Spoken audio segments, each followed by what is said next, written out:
Chapter 1. The scent of fear hit Eliza Fitzgerald like a physical blow the moment she stepped into the lecture hall. She froze in the doorway, her nostrils flaring as her heart hammered against her ribs. The smell was coming from everywhere: sweat, anxiety, the metallic tang of blood from someone who'd bitten their lip too hard. 3 weeks ago, she wouldn't have noticed any of it. Now it was overwhelming. "Get it together," she whispered, forcing herself to move toward her usual seat in the third row. The other students filed in around her, chattering about weekend plans and upcoming exams, oblivious to the waves of scent and emotion rolling off them in thick, nauseating clouds. Something was wrong with her. Very wrong. Dr. Sebastian Crow entered the room with predatory grace, his dark eyes scanning the students like a hunter surveying prey. Eliza's skin prickled with awareness as his gaze lingered on her for a heartbeat too long. She'd been having the dreams about him for 2 weeks now, violent, passionate dreams that left her gasping and covered in sweat, her sheets torn to shreds by fingernails that seemed sharper than they should be.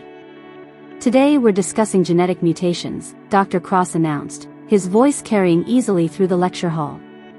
"Specifically, dominant traits that can remain dormant for generations before manifesting under the right conditions." Eliza's pen snapped in her grip. The plastic cracked with a sound like breaking bones, and she stared at the pieces in her palm, watching a thin line of blood well up where a sharp edge had cut her skin. The wound was already healing, the edges knitting together faster than humanly possible. "Miss Martinez." Dr. Cross's voice cut through her panic. "Perhaps you'd like to share your thoughts on genetic dormancy?" Every head in the room turned toward her, but Eliza only saw him. Sebastian Crow stood at the front of the class, perfectly still except for the slight flare of his nostrils. His dark hair was swept back from a face that belonged in a Renaissance painting, all sharp angles and classical beauty that should have been cold but somehow burned with an inner fire. He was watching her with the focused intensity of a wolf that had caught the scent of wounded prey. Eliza's voice came out rougher than intended. She cleared her throat and tried again. "I think some traits manifest when the individual is under stress. Or when they encounter the right trigger." Interesting theory. Dr. Cross's lips curved in what might have been a smile, but there was nothing warm about it. And what kind of trigger might awaken something that's been sleeping? The question hung in the air between them, loaded with meaning Eliza couldn't quite grasp. Around her, the other students shifted restlessly, sensing the tension without understanding it. She could smell their confusion, their discomfort, and underneath it all, something else, something wild and dangerous that seemed to be calling to her. "Proximity," she said quietly. "Being near others of the same type." The word hung between them like a challenge. Dr. Cross's eyes darkened, and for a moment, Eliza could have sworn she saw something inhuman flicker in their depths. Then he turned away, launching into a lecture about recessive genes and inheritance patterns, but Eliza barely heard a word. Her entire body was on fire, every nerve ending crackling with an energy that made her want to run or fight or do something violent and immediate. The rest of the class passed in a blur of scientific terminology and barely controlled panic. Eliza took notes automatically, her handwriting growing increasingly erratic as her hands shook. By the time Dr. Cross dismissed them, she was drenched in sweat and desperate to escape. She was halfway to the door when his voice stopped her cold. "Miss Martinez. A word, please." The other students filed out, casting curious glances over their shoulders.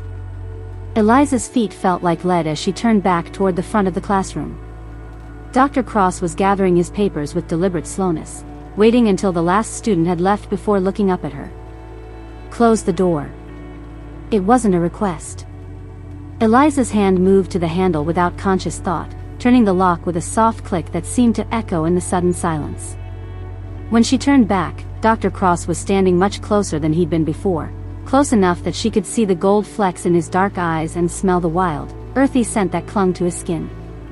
"Your exam," he said, holding up a paper covered in her handwriting. "Perfect score. Every question answered correctly, including the extra credit problems I designed to be impossible." Eliza's mouth went dry. She'd barely remembered taking the exam, her hand moving across the paper as if guided by instinct rather than conscious knowledge. The answers had simply appeared in her mind, complete and certain. I studied, she said weakly. Did you? Dr. Cross moved closer, and Eliza found herself backing toward the wall. Or did you simply know? The way you knew to answer my question about genetic triggers just now? He was close enough to touch now, his body radiating heat that made her skin tingle. Eliza pressed her back against the cool concrete wall, trying to create distance between them, but there was nowhere to go. You're not like the others, are you, Eliza? His voice dropped to a whisper that seemed to vibrate through her bones. You've been changing. Sensing things you shouldn't be able to sense. Having dreams that feel more real than your waking life. Her breath caught. How do you? Because I know what you are. His fingers brushed her wrist, and the contact sent electricity racing up her arm. What you're becoming. And I've been waiting for you. The words hit her like a physical blow.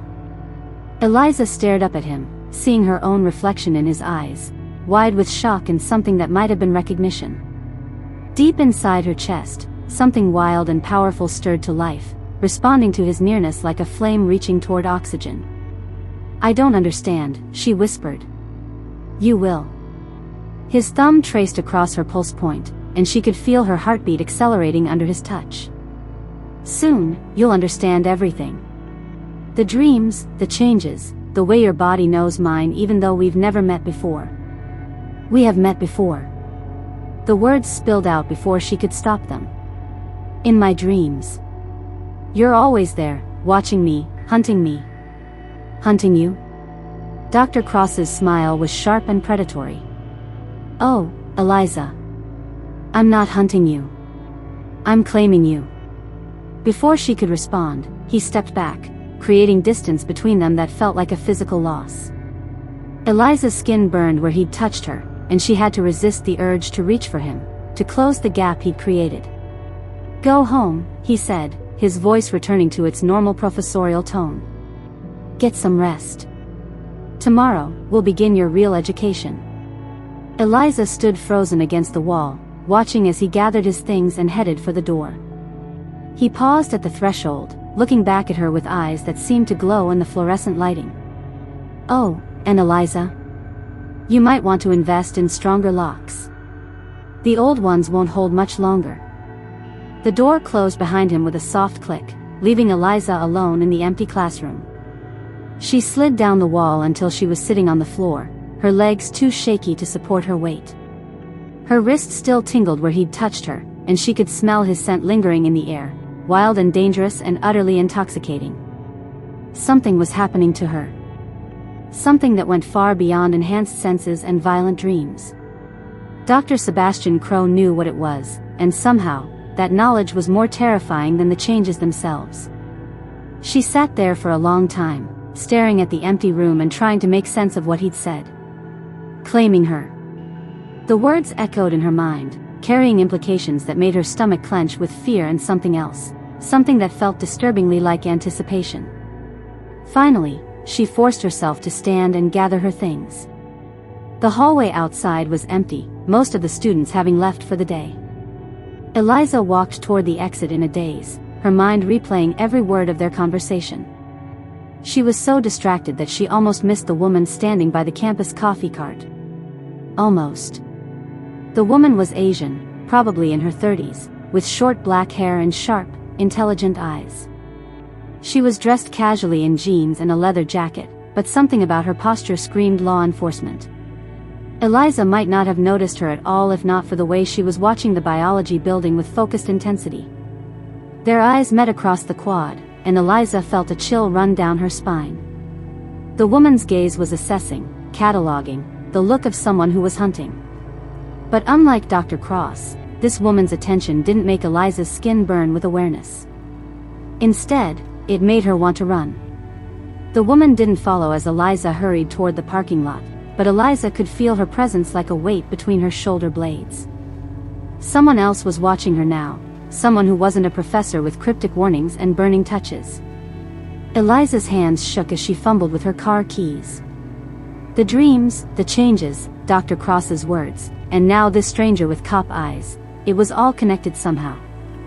She could feel the threads of something larger closing around her, a web she didn't understand but couldn't escape. As she drove home through the darkening streets, Eliza caught herself checking the rearview mirror every few seconds. The woman from the coffee cart was nowhere to be seen, but the feeling of being watched persisted. And underneath it all, Dr. Cross's voice echoed in her memory, "You might want to invest in stronger locks." What was coming for her? And why did part of her want to throw the door wide open and welcome it in? The questions followed her home, along with the wild, dangerous scent that seemed to cling to her skin like a promise. Or a threat. In the growing darkness, Eliza couldn't tell which scared her more, the idea that someone was hunting her, or the possibility that she was becoming something that deserved to be hunted. Whatever was happening to her, she had the sinking feeling that tomorrow would bring answers she wasn't ready to hear. But ready or not, her real education was about to begin. Chapter 2. Eliza's alarm clock screamed at 6 a.m., but she'd been awake for hours. Sleep had become impossible since Dr. Cross's words echoed in her mind. The claiming begins. What did that even mean? She'd Googled it, researched territorial behavior in animals, but nothing explained the electric pull she felt whenever she thought about him. Her phone buzzed with a text from an unknown number. "Skip Professor Williams' psych class. Library. Second floor. Now. AC." She should have ignored it. Should have gone to her regularly scheduled classes like a normal student. Instead, Eliza found herself pulling on jeans and a sweater, her body moving without conscious thought. The library was nearly empty at this hour, dust motes dancing in the early morning light streaming through tall windows. Sebastian was waiting for her in the psychology section, his tall frame dwarfing the academic shelves around him. He looked different outside the classroom, more dangerous, less civilized. His dark hair was slightly mussed, and he wore a black sweater that clung to his broad shoulders. "You came," he said, his voice carrying satisfaction that made her stomach flutter. "I shouldn't have."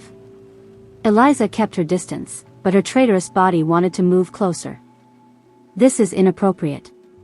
You're my professor." "I'm many things, Eliza.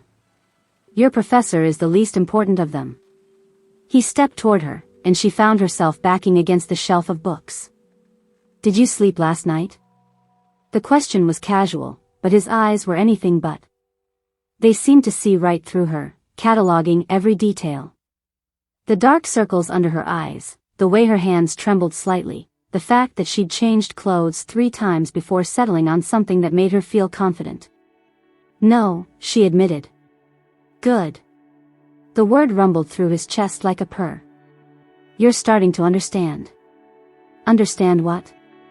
Frustration leaked into her voice. "You keep talking in riddles. I don't know what you want from me." "I want everything." The simple statement hit her like a physical blow. "Your trust, your submission, your very soul. But first, I need you to accept what's happening to you." He reached out slowly, giving her time to pull away. When she didn't, his fingers traced the line of her jaw. His touch sent fire racing through her veins, and she had to bite back a soft moan. "Your body recognizes me," he said softly. "Even if your mind doesn't understand why. You feel the pull, don't you? The need to be close to me?" Eliza wanted to deny it, but the words wouldn't come. Every cell in her body was screaming for his touch, for his nearness. It was terrifying and exhilarating and completely beyond her control. "Yes," she whispered. "That's because we're connected, Eliza.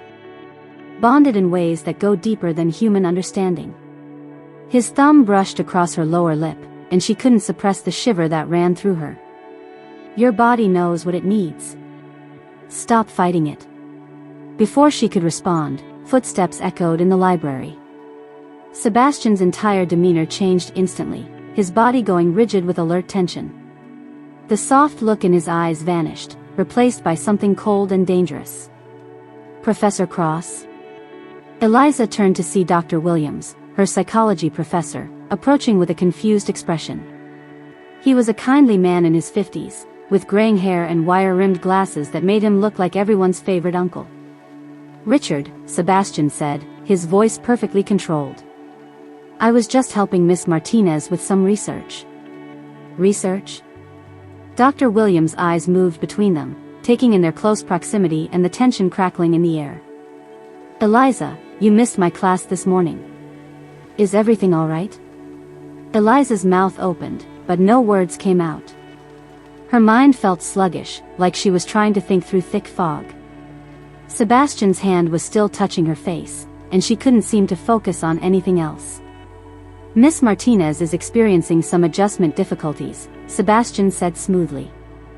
I'm providing additional support to help her transition. Transition? Dr. Williams' frown deepened. Eliza, what's going on? This isn't like you. Eliza tried to step away from Sebastian, but his hands shifted to the back of her neck, fingers pressing lightly against her skin.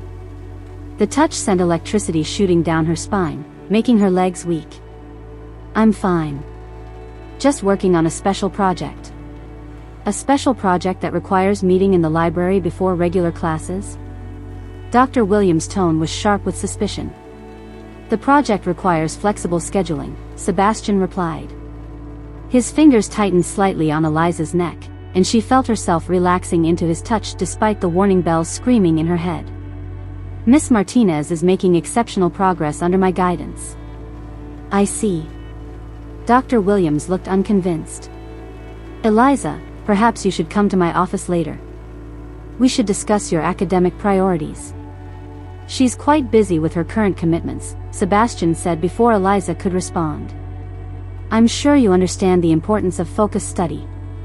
The two men stared at each other, and Eliza felt the tension between them like a physical force. Dr. Williams was clearly uncomfortable with the situation, but something in Sebastian's posture warned him not to push further. Of course, Dr. Williams said finally. But Eliza, my door is always open if you need anything. He left with one last concerned glance over his shoulder. As soon as his footsteps faded, Sebastian's entire demeanor shifted back to intense focus on Eliza. He's suspicious, Eliza said, her voice shaky. He's irrelevant. Sebastian's hand moved to her wrist, his thumb finding her pulse point.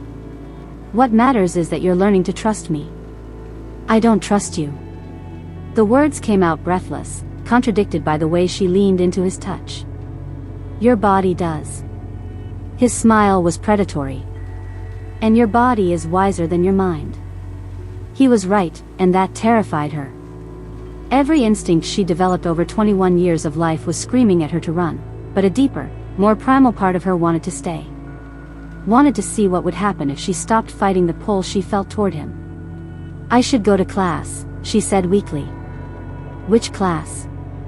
His voice was casual, but his eyes were sharp. Organic chemistry. Professor Martinez. Cancelled. Professor Martinez had a family emergency. Sebastian's smile was satisfied. I took the liberty of checking your schedule. You're free until this afternoon. How did you? Eliza stopped, staring at him. You're manipulating my schedule. I'm ensuring you have time for what's important. His fingers trailed up her arm, leaving fire in their wake. Your education, Eliza. Your real education. This is insane. But even as she said it, she made no move to leave. I don't understand what's happening to me. You're awakening. Sebastian's voice dropped to a whisper that seemed to resonate in her bones. The woman you were meant to be is finally breaking free. He led her deeper into the library, to a secluded corner where tall shelves created a private alcove. Eliza followed without protest, her body moving of its own accord. When he stopped and turned to face her, she was trapped between his hard chest and the wall of books behind her. Tell me about the dreams, he said. Eliza's breath caught. What dreams? Don't lie to me. His hands braced against the shelf on either side of her head, caging her in. I can smell the truth on your skin. You dream about me every night. About running through forests, about hunting, about the taste of blood in your mouth. She stared at him, wide-eyed. How could he know about the dreams? They were private, personal, and far too vivid to be normal. Dreams where she ran on 4 legs instead of 2, where the world was painted in scents and sounds more intense than anything she'd ever experienced. In the dreams, she whispered, "I'm not human." "No," Sebastian agreed, his voice gentle for the first time. "You're not." The admission hung between them, changing everything. Eliza felt something crack open inside her chest, a recognition that went deeper than conscious thought. She'd always felt different, out of place in her own skin. Now, for the first time, someone was telling her why. "What am I?" she asked. "You're mine," Sebastian said simply. "That's all you need to know for now." His hand cupped her face, and she felt herself melting into the touch. This was madness. He was her professor, and she was letting him manipulate her schedule, isolate her from other students, and fill her mind with impossible ideas. But when he looked at her like that, with such intense possession, she forgot all her reasonable objections. "I should be afraid of you," she breathed. "You should," he agreed. "But you're not, are you?" She shook her head, unable to form words. Fear was the last thing she felt when he was close. Instead, there was warmth, safety, and a bone-deep certainty that this was where she belonged. "That's because you recognize what I am," Sebastian continued. "Just as I recognized you the moment you walked into my classroom. Your pack, Eliza. Your family. You're mine." The possessive way he said the last word sent heat flooding through her body. She should have been offended by his claim, but instead she felt a fierce satisfaction. The feeling was so strong it scared her. "This is happening too fast," she said, trying to inject some sanity into the situation. "Time is a human construct," Sebastian replied. "What we have transcends human limitations." He leaned closer, his breath warm against her ear. "Tonight, you'll come to my office. We'll continue your education there, where we won't be interrupted." "I have plans tonight," Eliza said automatically, though she couldn't remember what those plans were.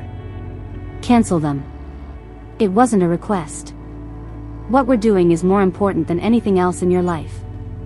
He was right, and that realization sent a chill down her spine. In the space of a few days, Sebastian Crow had become the center of her world. She thought about him constantly, craved his attention, and felt lost when he wasn't near. It wasn't healthy, but she couldn't seem to stop herself. "What if someone sees us?" she asked. "Let them." His smile was sharp and dangerous. "I want everyone to know you're under my protection."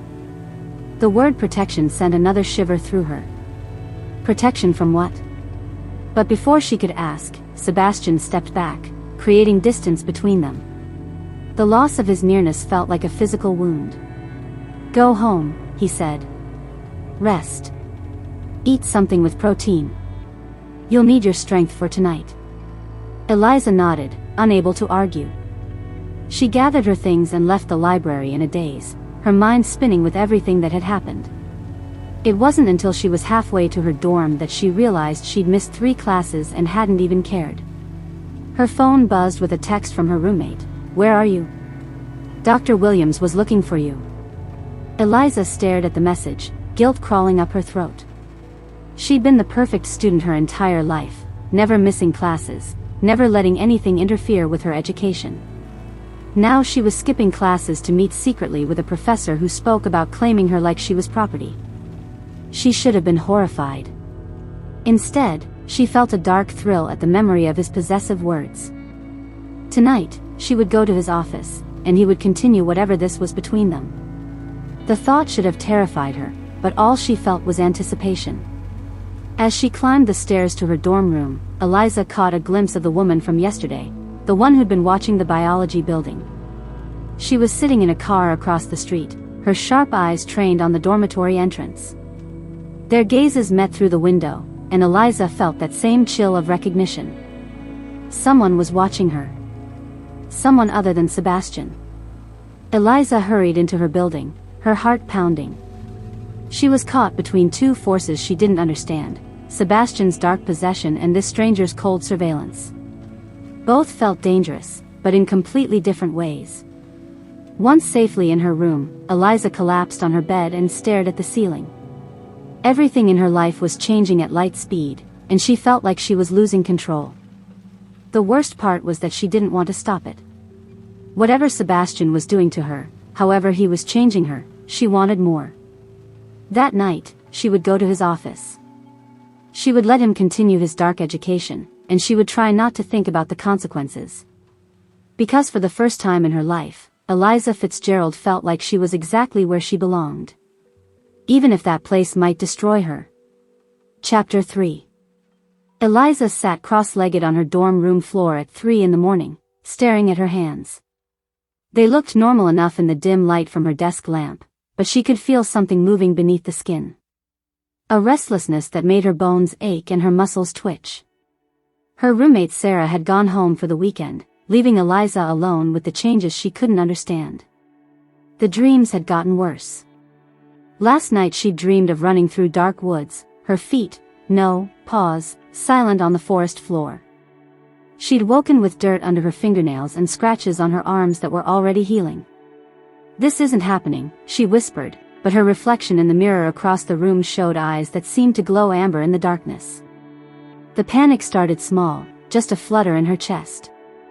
But it grew quickly, spreading through her body like wildfire. Her skin felt too tight, like it belonged to someone else. Her teeth ached, and when she ran her tongue over them, they felt sharper than before. Eliza stumbled to her feet, gasping for air that wouldn't come.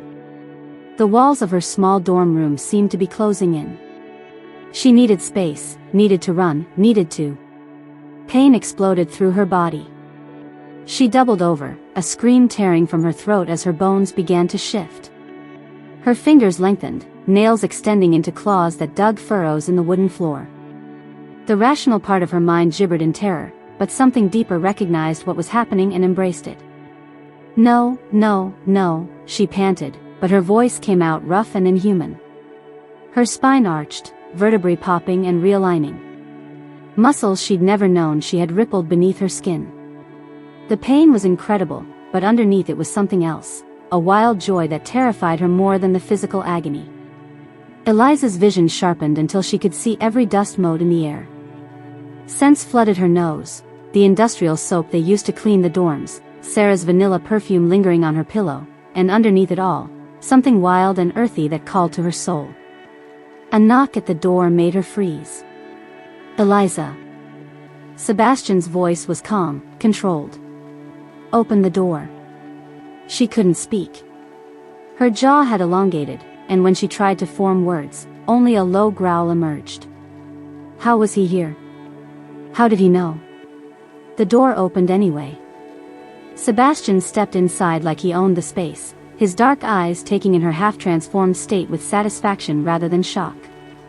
"Finally," he said, and his voice held a rumble that spoke to the beast stirring in her chest. Eliza tried to back away, but her legs wouldn't obey.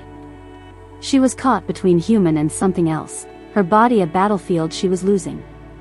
When she looked at Sebastian, her new senses catalogued everything about him, the predatory grace in his movements, the scent of pine and leather that clung to his skin, the way his eyes reflected the light like an animal's. "Stay back," she managed to snarl, but it came out as more growl than words. Sebastian smiled, showing teeth that were just a little too sharp. "I don't think so." He crossed the room in 2 quick strides and pinned her against the wall. His hands were gentle but unbreakable, holding her wrists while she thrashed against him. Eliza felt her new fangs extend fully, and she snapped at him with vicious intent. "Good," Sebastian murmured, his breath warm against her ear. "You're ready to know what you are. What you're mine to claim." "I'm not yours," Eliza snarled, but her body betrayed her words. Even in this state, even terrified and in pain, she felt drawn to him. "Aren't you?" His hands slid down to her shoulders, thumbs pressing against pressure points that made her knees weak. "Your body knows better. It's been calling to me for weeks." The partial transformation was agony. She was stuck between human and wolf, her body unable to complete the change on its own. Sebastian seemed to understand her struggle. His hands moved over her with practiced certainty, finding points of tension and pain. "Let me help," he said, and there was something almost tender in his voice. Help? Eliza laughed, but it came out as a bark. You did this to me. I awakened what was already there. Sebastian's fingers found the base of her skull, pressing firmly. You were never fully human, Eliza. Just sleeping. The pressure of his touch sent fire racing down her spine. Eliza arched against him, crying out as her bones shifted again. This time, instead of fighting the change, she felt herself surrendering to it. That's it, Sebastian encouraged. Stop fighting yourself. His hands guided her through the transformation with an intimacy that should have been terrifying. He knew exactly where to touch, how much pressure to apply, when to support her weight as her body reconfigured itself. It was like he'd done this before, many times. The change accelerated. Eliza's human thoughts grew dim as instinct took over. Her vision shifted, the world becoming a landscape of scents and sounds too complex for human understanding. She could smell Sebastian's arousal, sharp and male, and her own response to it. The combination was intoxicating. When the transformation completed, Eliza found herself on 4 legs, covered in thick silver-gray fur.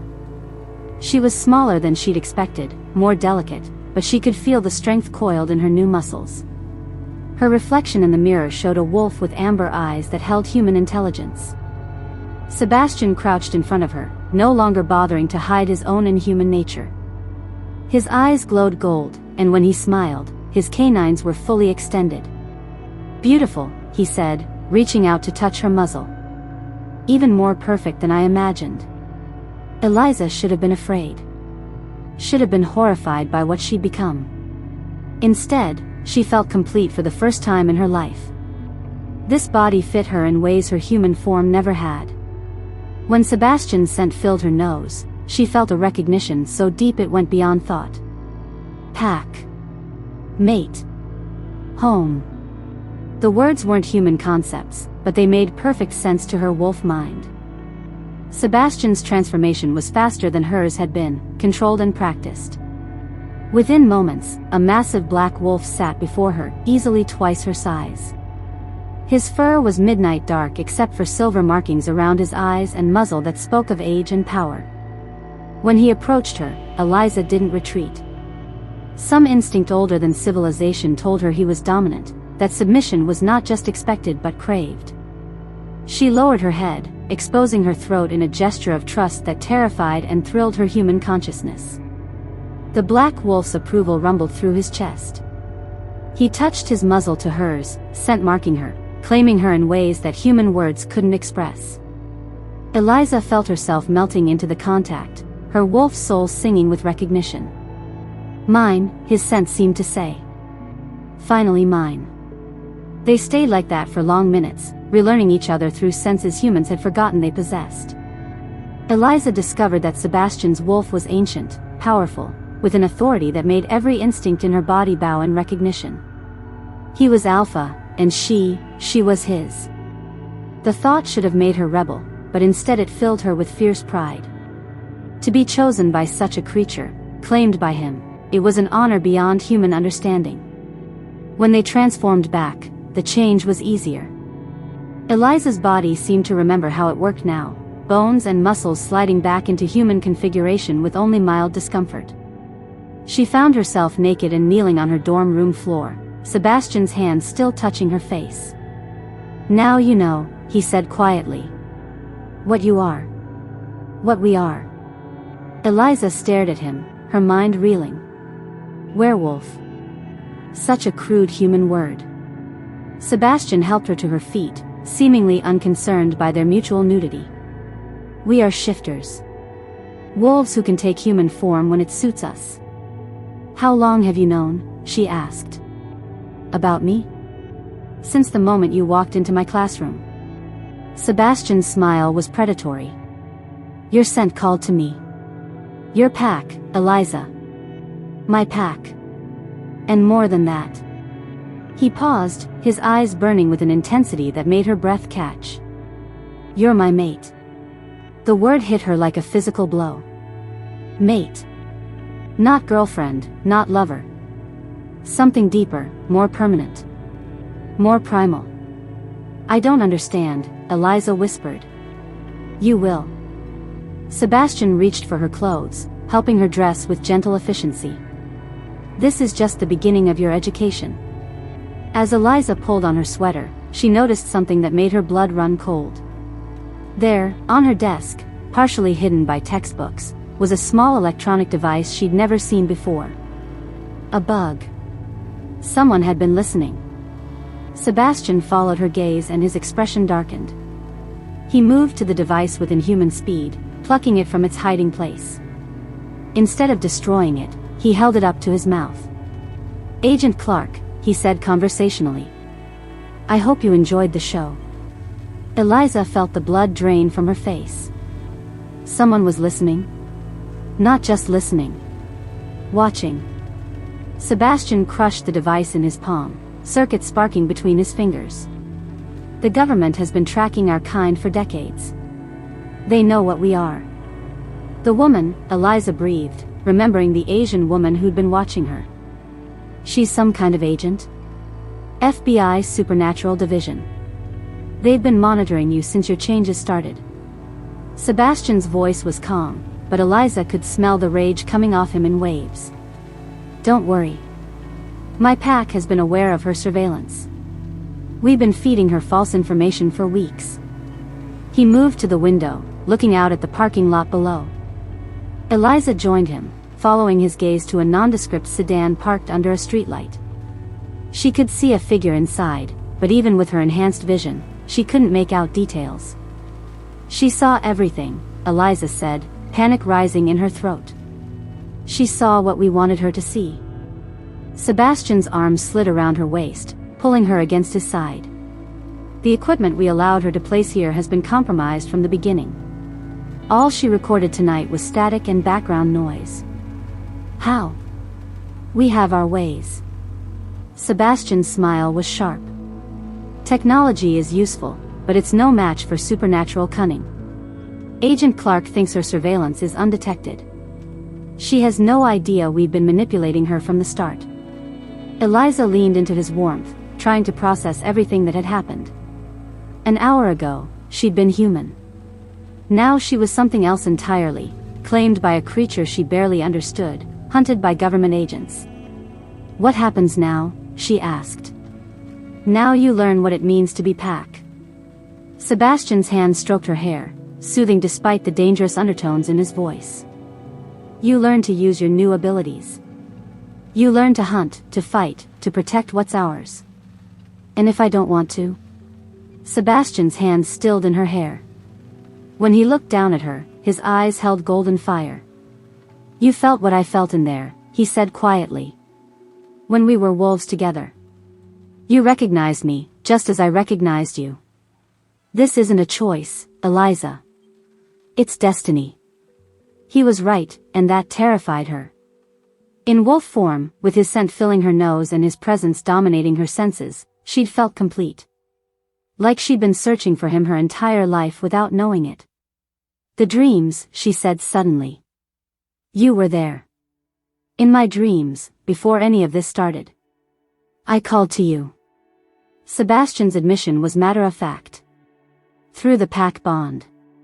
Your wolf was responding even when your human mind didn't understand what was happening. You manipulated me. I awakened you. His correction was gentle but firm. There's a difference. Eliza wanted to argue, but she couldn't find the words. Everything he was saying felt true on a level deeper than rational thought. Her body recognized him, craved his touch, submitted to his dominance in ways that her feminist ideals should have rejected. But she wasn't entirely human anymore. And maybe she never had been. Agent Clark is leaving, Sebastian observed, nodding toward the parking lot. Eliza looked out to see the sedan pulling away from the curb. Even from this distance, she could sense the woman's frustration. Whatever she'd hoped to record tonight, she'd failed. She'll be back, Sebastian said.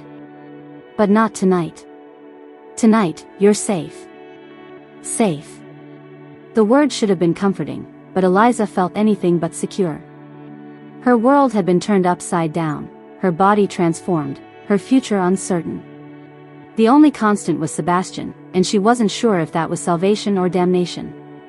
"Stay with me," she said suddenly, the words tumbling out before she could stop them. Sebastian's smile was triumphant. "Always," he promised. "From now on, you're never alone." He pulled her away from the window, back toward her narrow dorm bed. When he settled beside her, fully clothed but radiating heat like a furnace, Eliza felt herself relaxing for the first time in weeks. "Sleep," Sebastian murmured against her hair. "Tomorrow, your real life begins." Eliza closed her eyes, surrounded by his scent and warmth. Outside, the night was quiet except for the distant sound of traffic. But she could hear more now, the heartbeats of students in neighboring rooms, the scratch of mice in the walls, the whisper of wind through trees she couldn't see. Her senses were sharper, her body stronger, her connection to the natural world deeper than she'd ever imagined possible.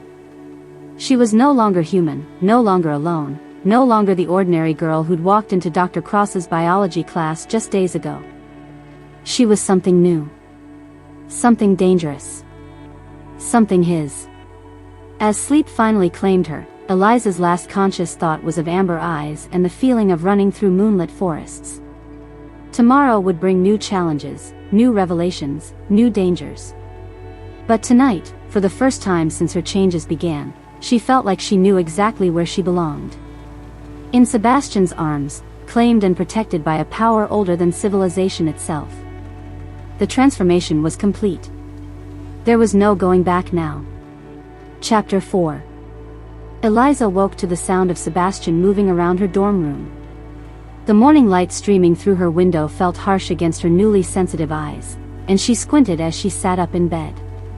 Every muscle in her body ached from the transformation, but underneath the soreness was a strange sense of vitality she'd never experienced before. "Good morning," Sebastian said, not turning from where he stood at her desk, typing on a laptop she didn't recognize. "How do you feel?" "Like I got hit by a truck." Eliza stretched, wincing as her spine popped. "But also, different. Stronger. That's the wolf settling into your system." Sebastian finally looked at her, his dark eyes assessing. "The first shift is always the hardest. It gets easier." Eliza noticed he was fully dressed in the same clothes from last night, as if he hadn't slept at all. There was an intensity about him this morning that made her nervous, a coiled energy that reminded her of a predator preparing to strike. "What are you doing?" she asked, nodding toward the laptop. "Research." Sebastian's smile was sharp. "There are things about your heritage you need to know.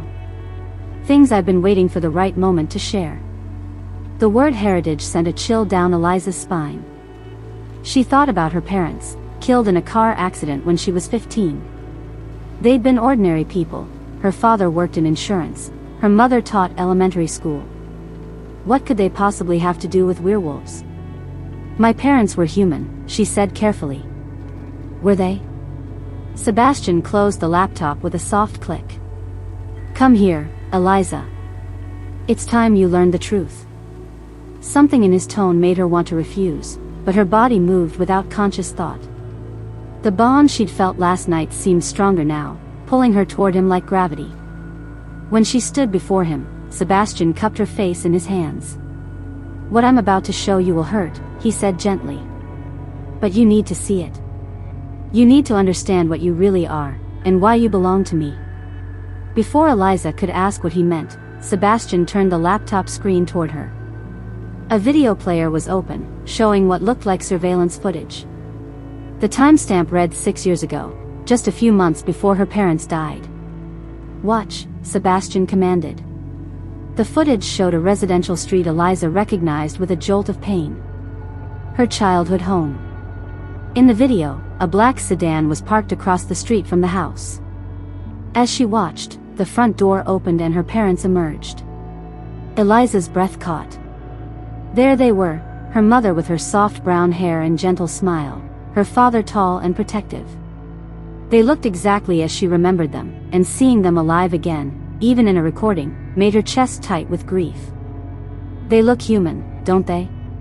Sebastian's voice was conversational, but there was something cold underneath. Your adoptive parents did an excellent job maintaining that illusion.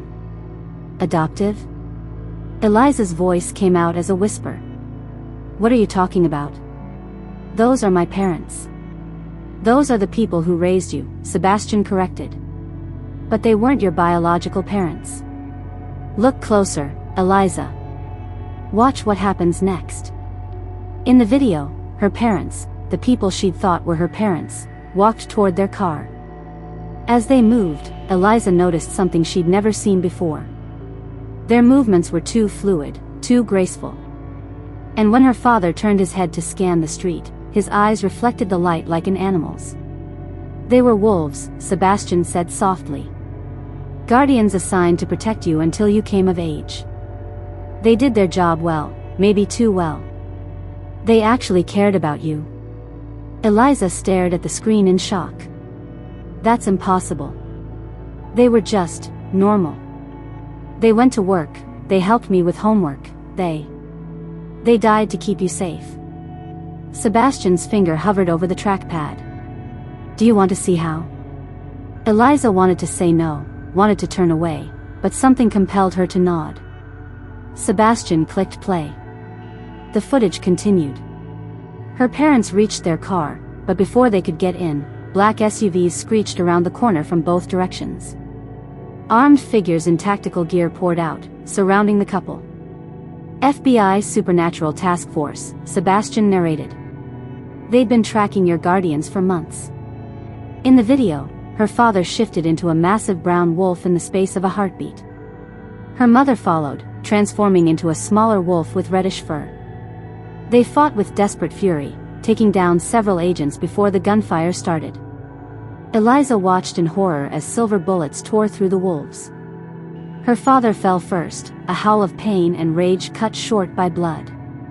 Her mother lasted only seconds longer before collapsing beside him. No, Eliza whispered, tears streaming down her face. No, that's not how they died. It was a car accident. There was ice on the road. A cover story. Sebastian's arms slid around her waist as she swayed on her feet.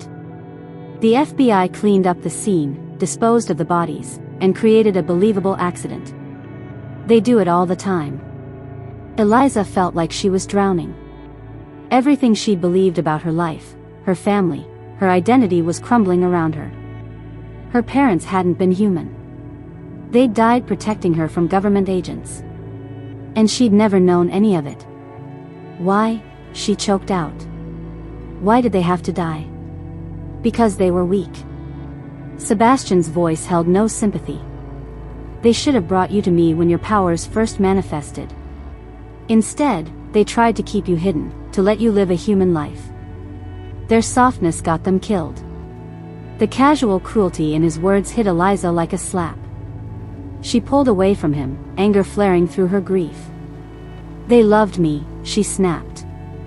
They died protecting me, and you call them weak?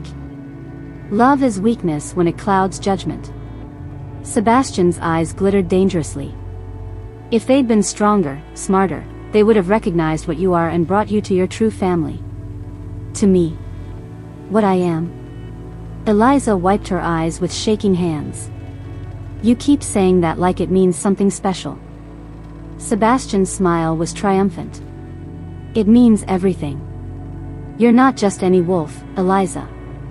You're the last pure alpha female of the Martinez bloodline. Your real parents were the most powerful pack leaders on the West Coast before the FBI hunted them down. The words hit her like physical blows. Alpha. Pure bloodline. The implications were staggering. That's impossible, Eliza said weakly. I'm nobody special. I'm just. You're mine. Sebastian moved closer, backing her against the wall. Do you understand what that means? Alpha females are born maybe once in a generation.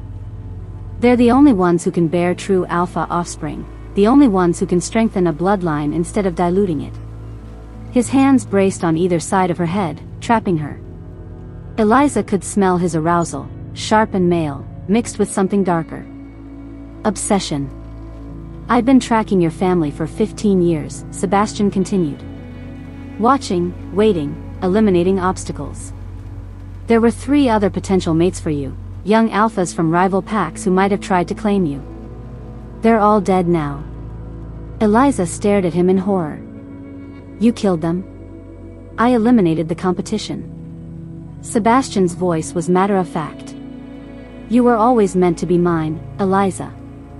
I wasn't going to let some inferior male steal what belongs to me.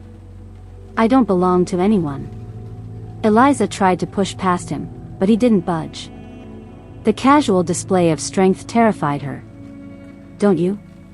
Sebastian's thumb traced her lower lip. Tell me you don't feel the bond between us. Tell me your body doesn't crave my touch. Eliza wanted to deny it, but she couldn't. Even now, terrified and angry, she felt drawn to him.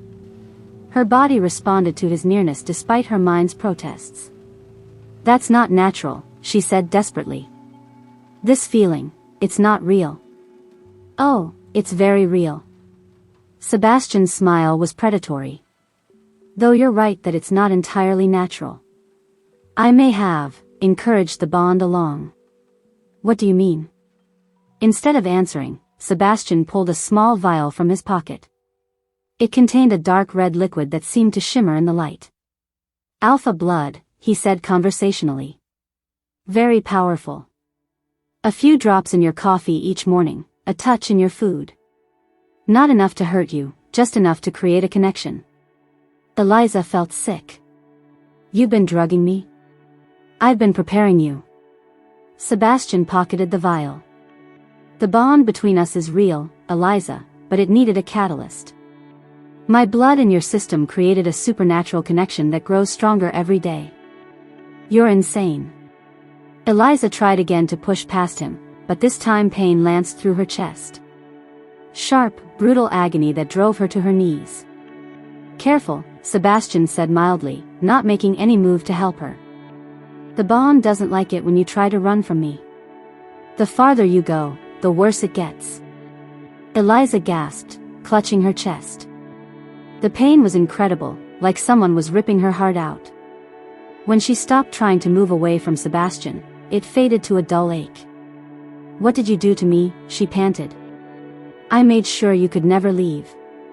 Sebastian crouched beside her, his hands stroking her hair. The blood bond is permanent, Eliza. Your body will always need mine close. Try to run, and the pain will eventually kill you. The casual way he said it, like he was discussing the weather, made Eliza's blood run cold. She was trapped. Completely and utterly trapped by a man who'd orchestrated her entire life. The pack, she said suddenly. You said I'd meet your pack. Maybe they. My pack follows my orders, Sebastian interrupted. Every wolf in this territory belongs to me. They know what you are, what you mean to our future, and they'll do whatever I tell them to keep you safe and compliant. He stood, pulling her to her feet with gentle strength that reminded her how easily he could hurt her if he wanted to. This isn't a democracy, Eliza. It's a kingdom, and you're going to be my queen whether you want to or not. Eliza stared at him, seeing him clearly for the first time. Not the charming professor or the mysterious supernatural lover, but a predator who'd been stalking her for years. Who'd murdered her guardian's colleagues, manipulated her life, and now held her prisoner through supernatural means. You're a monster, she whispered. I'm a survivor. Sebastian's expression didn't change. And more importantly, I'm your mate. The sooner you accept that, the easier this will be. He moved back to the laptop, pulling up more files. Eliza caught glimpses of documents, photographs, surveillance reports.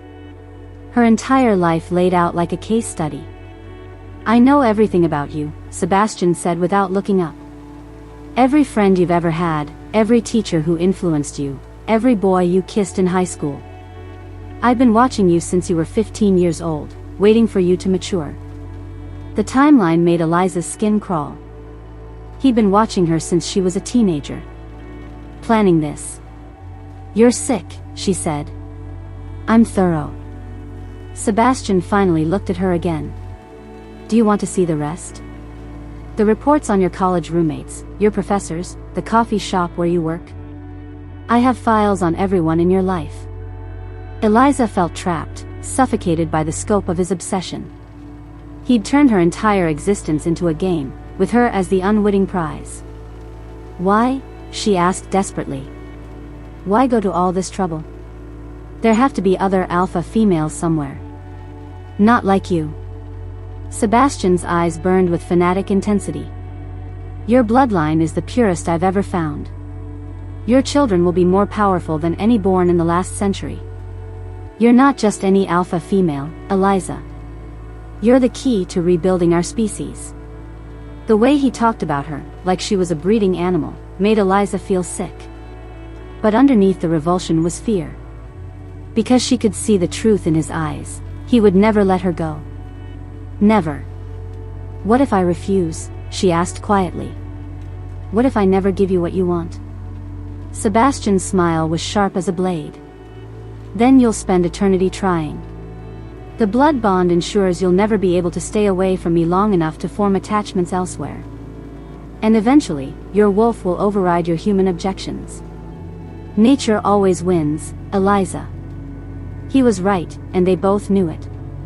Already, despite everything he'd revealed, her body craved his closeness. The bond he'd forced on her was like a drug, creating artificial need that felt completely real. You have a choice, Sebastian continued. Accept what you are, embrace your role as my mate and the future mother of my children. Or fight it and suffer. But either way, you're mine. Eliza closed her eyes, feeling the weight of her new reality settling over her like a shroud. Her parents were dead, killed by government agents. Her guardians had died trying to protect her. She was the last of a bloodline she'd never known existed, bonded to a man who'd orchestrated her entire life. And somewhere out there, Agent Clark was still watching, still hunting, still trying to figure out what was happening. Eliza was caught between a possessive alpha who would never let her go and government agents who saw her as a threat to be eliminated. She was trapped in every possible way. When she opened her eyes, Sebastian was watching her with satisfaction. He could see her acceptance, her surrender to the inevitable. Good girl, he murmured, pulling her into his arms. Now we can begin your real education. As Eliza let herself be held by the man who destroyed her life to remake it in his image, she wondered if there was any part of herself left that truly belonged to her. Or if, like everything else, even her thoughts would eventually become his property. The blood bond pulsed between them, a chain she could never break.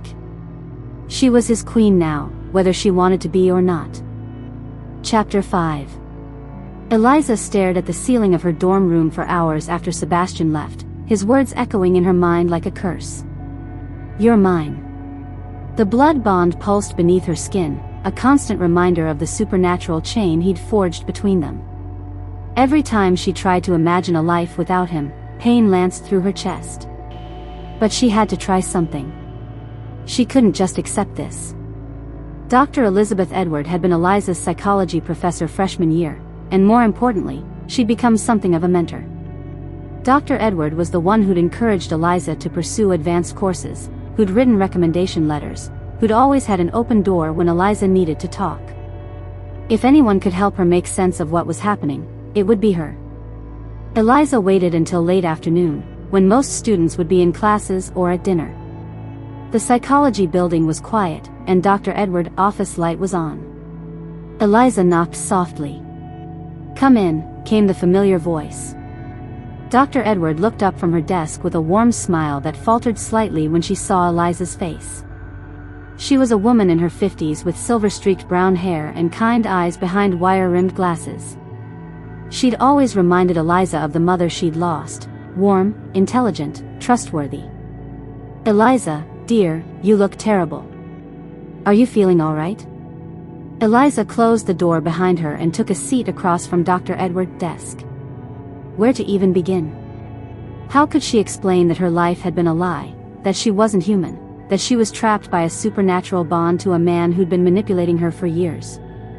Dr. Edward, I need help, Eliza said quietly. Something's happening to me, and I don't know who else to turn to. Dr. Edward leaned forward, her expression concerned. Of course.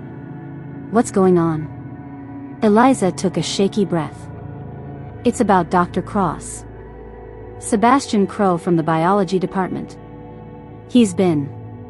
I think he's been drugging me. Manipulating me somehow.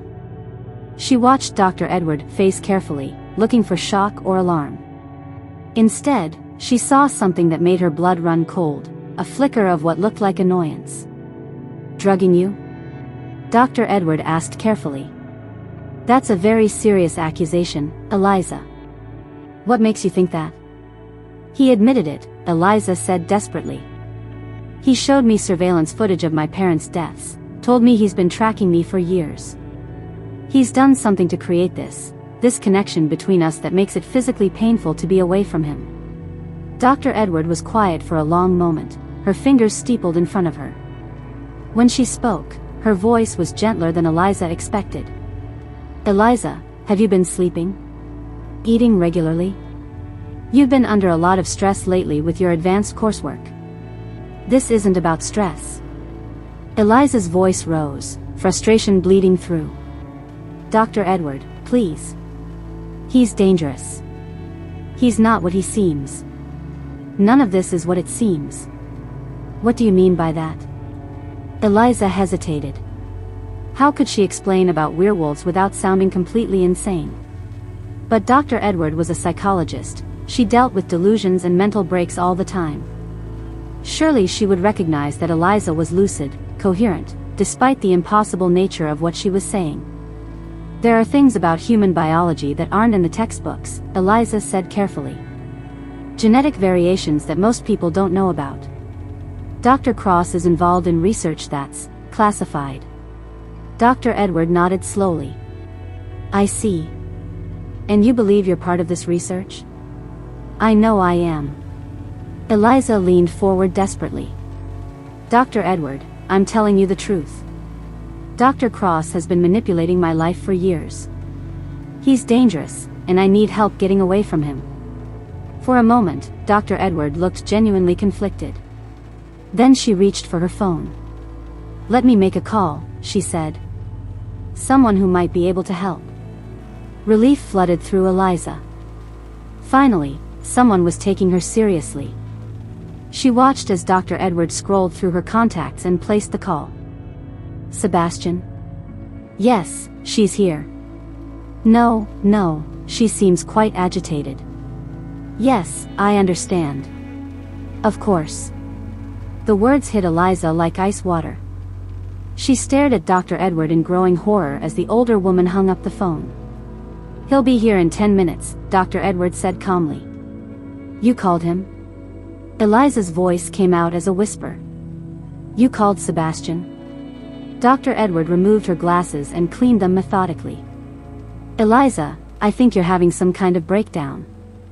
The stress of your advanced studies, combined with whatever relationship you've developed with Dr. Cross, seems to have triggered some kind of psychotic episode. I'm not having a breakdown. Eliza shot to her feet, panic flooding her system. Everything I told you is true. Sit down, Eliza. Dr. Edward's voice carried a note of authority that made Eliza's legs weak. You're not well. Eliza remained standing, her mind racing. Dr. Edward had called Sebastian immediately. She'd shown no surprise at Eliza's accusations, no shock at the implications. Almost like she'd been expecting this conversation. How long? Eliza asked quietly. How long what? How long have you been reporting to him? Dr. Edward sighed, suddenly looking older. Since your freshman year. He was very concerned about your psychological adjustment to university life. The admission hit Eliza like a physical blow. Dr. Edward, the one person she'd trusted, the mentor who'd guided her academic career, had been working for Sebastian all along. He pays you, Eliza said, the pieces clicking together. He pays me very well to keep you stable, Dr. Edward confirmed without a trace of remorse. To monitor your mental state and report any concerning developments. Your isolation from your high school friends, your difficulty forming close relationships here, all normal responses to the psychological conditioning you've been undergoing. Conditioning? Eliza felt sick. Sebastian has very specific requirements for your development. Social isolation makes you more dependent on him. Academic success builds your confidence while keeping you focused on individual achievement rather than group bonding. Even your housing assignment was carefully selected. Eliza thought about her dorm room, how she'd ended up with a roommate who was never around, how she'd struggled to make friends despite her academic success. She'd attributed it to shyness, to being focused on her studies. But it had all been planned. My roommate, she said slowly. Sarah's course schedule is arranged to minimize your contact with her. Her frequent trips home are encouraged and funded. Sebastian wants you comfortable with solitude. Every aspect of her life had been manipulated. Every choice she thought she'd made had been guided by invisible hands. Eliza felt like she was drowning. The other professors? My grades? Your academic performance is genuine, Dr. Edwards said. Sebastian wanted you to excel, to build confidence in your intellectual abilities. But yes, certain professors have been influenced to ensure you received the opportunities you needed. You're all working for him. Eliza's voice was flat with shock. Not all. Just those in key positions. Sebastian is very wealthy, Eliza, and very persuasive. He's also incredibly patient. This plan has been 15 years in the making. Eliza heard footsteps in the hallway outside. Heavy, measured steps that made her pulse quicken with recognition. Sebastian was coming.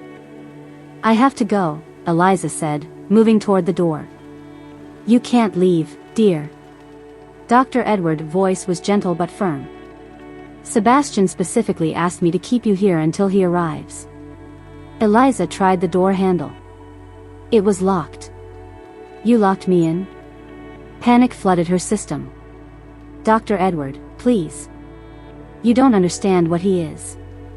I understand perfectly. Dr. Edward stood, moving to block Eliza's path to the window. Sebastian explained your condition to me years ago. The genetic anomalies, the psychological instability that comes with your particular heritage. You need specialized care, Eliza. You need him. He's lying to you. Eliza backed against the wall, trapped. Whatever he told you about me, it's not the whole truth. Isn't it? Dr. Edward tilted her head. You're telling me you haven't been experiencing unusual sensory changes? Enhanced hearing, smell? Vivid dreams about running through forests? Unexplained aggression and mood swings? Eliza stared at her. How do you know about the dreams? Because Sebastian told me what to watch for. The signs of your awakening. I've been documenting everything for years, your sleep patterns, your dietary changes, your social interactions. All to help him understand how to best support you through this transition. The footsteps stopped outside the door. A soft knock made Eliza's heart hammer against her ribs. Dr. Edward? Sebastian's voice was muffled through the wood. Is she secure? Yes, come in. The door opened, and Sebastian stepped inside. He looked calm, concerned even, but Eliza could see the predatory satisfaction in his eyes. He'd known she would come here. Had probably been counting on it. Eliza, he said gently. Dr. Edward tells me you're having some difficulties. You bastard. Eliza's voice shook with rage. You've been manipulating everything. Everyone. I've been protecting you. Sebastian closed the door behind him and leaned against it, effectively blocking her only exit. And preparing you for what you are. By isolating me? By making everyone in my life report to you? By ensuring you had the support structure you needed. Sebastian's voice was maddeningly reasonable. Do you think your transformation would have been easier if you'd been surrounded by human friends who couldn't understand what was happening to you? If professors who didn't know your true nature had been monitoring your academic performance? Eliza wanted to argue, but part of what he was saying made horrible sense. If she'd been living a normal college life when the changes started, surrounded by humans who would have been terrified by what she was becoming, it would have been catastrophic. You had no right, she said weakly. I had every right. Sebastian moved closer, and despite everything, Eliza felt her body responding to his presence. The blood bond pulsed between them, easing the constant ache in her chest. "You're my mate, Eliza. It's my job to provide for you, to protect you, to ensure your well-being. By controlling every aspect of my life? By giving you what you need." Sebastian was close enough to touch now, his scent filling her nose and making her thoughts fuzzy. "Tell me, have you ever been happier than you are when you're with me? Ever felt more complete?" Eliza wanted to deny it, but she couldn't. The truth was that despite her fear and anger, she felt most herself when Sebastian was near. The bond he'd created made his presence addictive. "That's not real," she whispered. "It's the blood bond. You forced this connection." "The bond amplifies what was already there," Sebastian corrected. "Your wolf recognized me from the moment we met.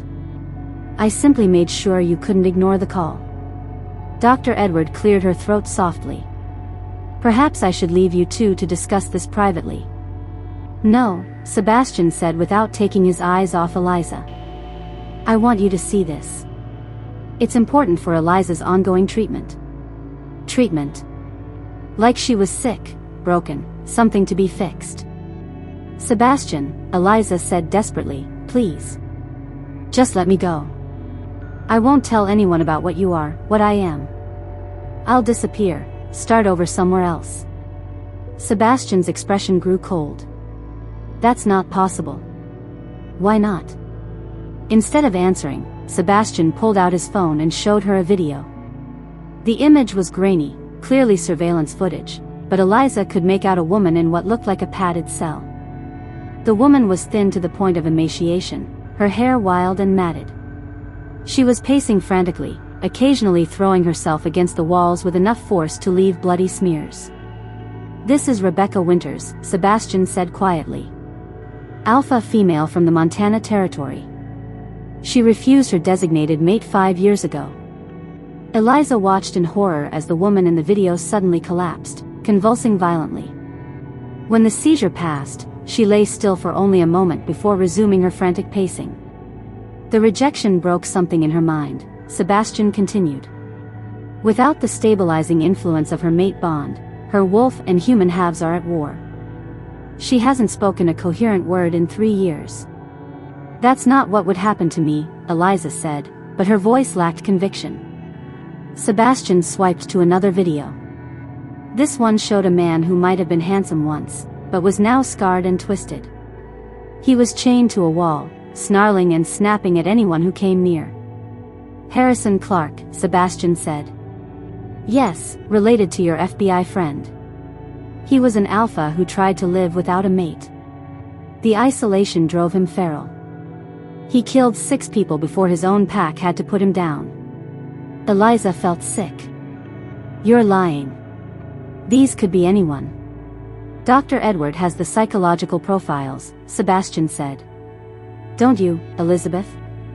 Dr. Edward nodded, pulling a thick folder from her desk drawer. "I've studied dozens of cases over the years. Alpha wolves who resist the mating bond suffer severe psychological deterioration. The stronger the bloodline, the more catastrophic the breakdown." She opened the folder, revealing photographs and medical records. Eliza caught glimpses of brain scans showing severe abnormalities, psychiatric evaluations documenting complete psychological collapse. "Your bloodline is among the strongest on record," Dr. Edward continued. "Without Sebastian's influence, without the mate bond to stabilize your dual nature, you would likely survive less than a year before complete mental breakdown."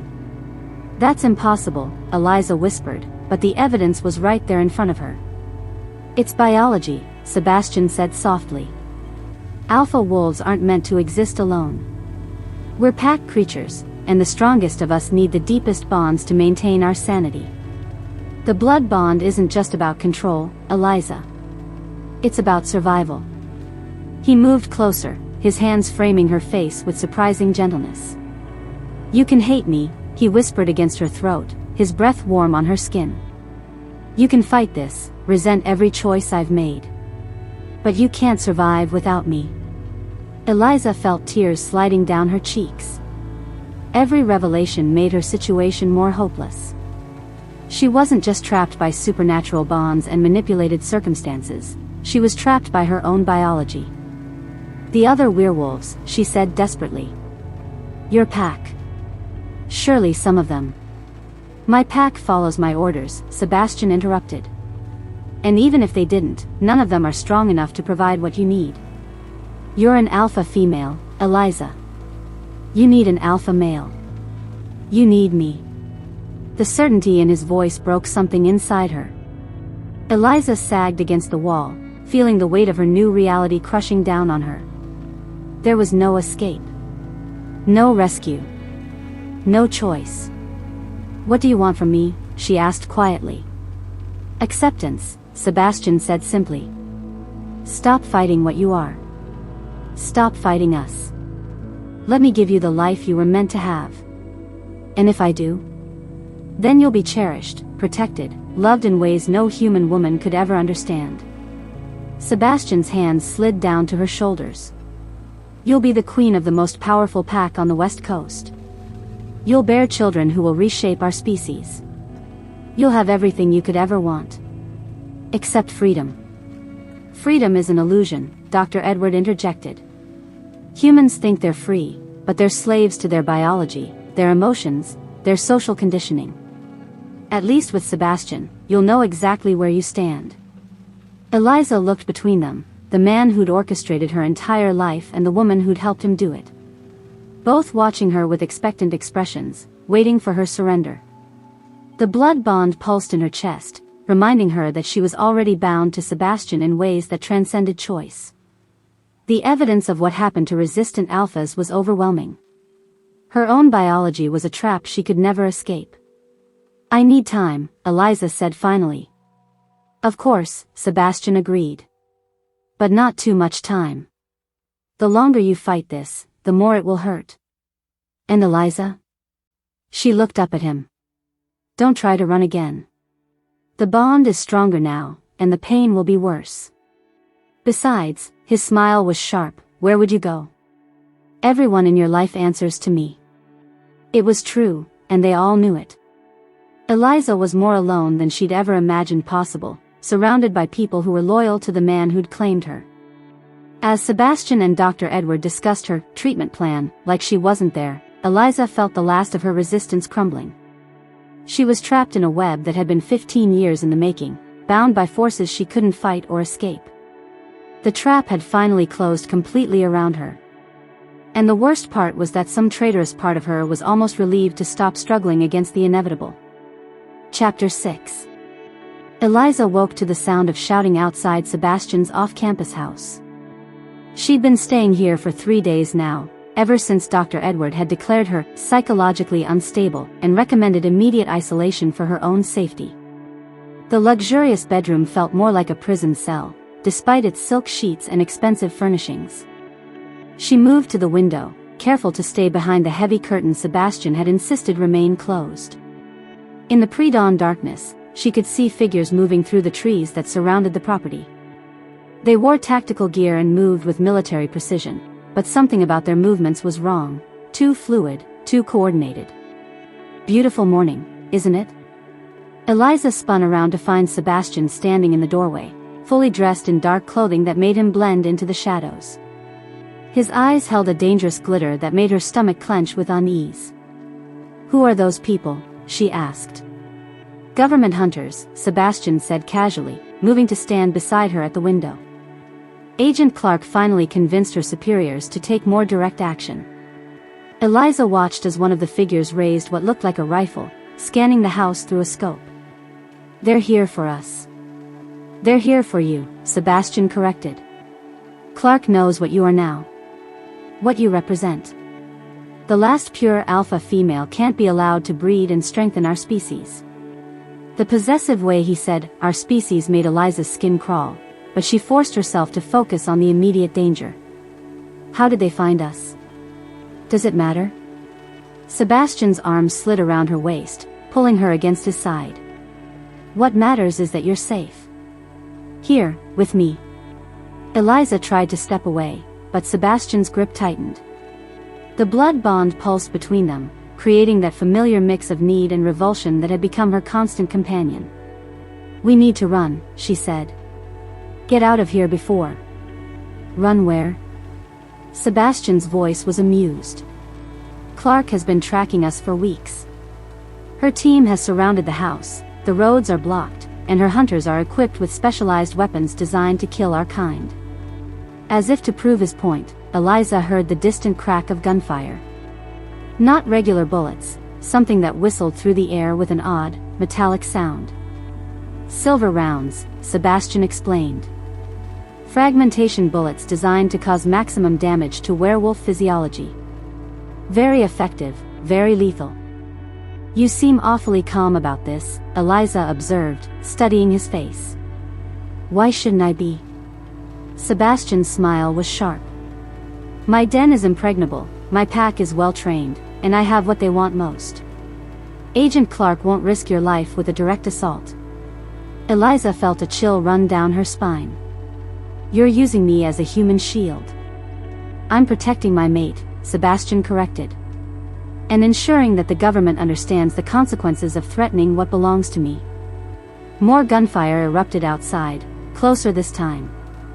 Eliza could hear howls in the distance, Sebastian's pack engaging the hunters. The sounds were violent and primal, full of pain and rage. "People are dying out there," Eliza said, horrified. "Hunters are dying," Sebastian said without emotion. "Good. They came here to murder us in our sleep. They deserve whatever they get." Eliza stared at him, seeing something cold and inhuman in his expression. This wasn't protection, it was a calculated use of violence to demonstrate his power. "How long have you known they were coming?" she asked quietly. "A few days." Sebastian's casual admission confirmed her growing suspicions. "Clark's surveillance isn't as subtle as she thinks." "And you didn't evacuate? Didn't try to avoid this?" "Why would I?" Sebastian turned from the window to face her fully. "This attack proves everything I've been telling you. The government sees you as a threat. Without my protection, you'd already be dead." The realization hit Eliza like a physical blow. "You wanted this to happen." "I wanted you to understand your situation," Sebastian corrected. "Sometimes lessons require dramatic illustration." Eliza felt sick. The gunfire outside, the howls of pain, the risk to his own pack, all of it orchestrated to prove a point. To make her more dependent on him. "You're insane," she whispered. "I'm thorough." Sebastian moved closer, backing her toward the bed. "And effective. Tell me, Eliza, do you still think you can survive without me? Still believe you have other options?" Before she could answer, the bedroom door burst open. A man Eliza didn't recognize stumbled inside, blood streaming from claw marks across his face. He was one of Sebastian's pack, she realized, though she'd never been introduced to most of them. "Alpha," he gasped, "they've breached the outer perimeter. Harrison is down, and they've got some kind of new weapon." Sebastian's roar cut him off. The sound was pure predator, promising violence to anyone who threatened his territory. The wounded wolf dropped to his knees, baring his throat in submission. "Hold the line," Sebastian commanded. "No one gets past the inner defenses." "But Alpha, they're using some kind of chemical weapon. Gas grenades that make it impossible to shift. Then fight them as humans." Sebastian's voice was ice cold. "I don't care how many of you die. Protect this house." The wolf nodded and stumbled back out, leaving Eliza alone with Sebastian. She stared at him in horror. "You just sent him to die," she said. "I sent him to do his job." Sebastian's attention returned to her as if the interruption had never happened. "Protecting you is worth any sacrifice. I never asked to be protected. You don't get to make that choice." Sebastian's hands framed her face, forcing her to meet his eyes. "You're too valuable to be left to your own devices." Eliza tried to pull away, but Sebastian's grip was unbreakable. Close to him like this, she could smell something else on his skin, a sharp, chemical scent that seemed familiar but wrong. "What is that smell?" she asked. "What smell?" But Sebastian's eyes flickered with something that might have been guilt. Eliza's enhanced senses, stronger now after her first transformation, catalogued the scent more carefully. Medical. Antiseptic. And underneath it, something that made her wolf recoil in instinctive rejection. "You smell like a hospital," she said slowly. "Like injections." Sebastian's hands dropped from her face. "You're imagining things." But Eliza was already moving, following the scent to his jacket hanging on the back of a chair. She rifled through the pockets, ignoring Sebastian's sharp command to stop, until her fingers found what she was looking for. A small medical case containing syringes and vials of clear liquid. "What is this?" Eliza held up one of the vials, her heart pounding. "Nothing that concerns you." Sebastian moved to take it from her, but Eliza darted away. "Everything about my body concerns me." Eliza read the label on the vial, her blood running cold. Synthetic estrogen? Follicle-stimulating hormone? The pieces clicked together with horrifying clarity. The mood swings she'd been experiencing, the way her body had been responding more intensely to Sebastian's presence, the dreams that had become increasingly vivid and sexual. "You've been drugging me," she said, her voice barely a whisper. "I've been helping your body accept what it needs to accept," Sebastian said calmly. "Your human half was fighting the mating process. The hormones simply encouraged your natural responses. You've been putting me into artificial heat." Eliza felt like she was going to be sick. "Making me more receptive to..." She couldn't finish the sentence. "Making you ready to fulfill your biological purpose," Sebastian completed. "You're an alpha female, Eliza. Your body is designed to bear the next generation of our species. The hormones simply ensure that process happens on schedule." Eliza stared at the vials in her hand, understanding flooding through her.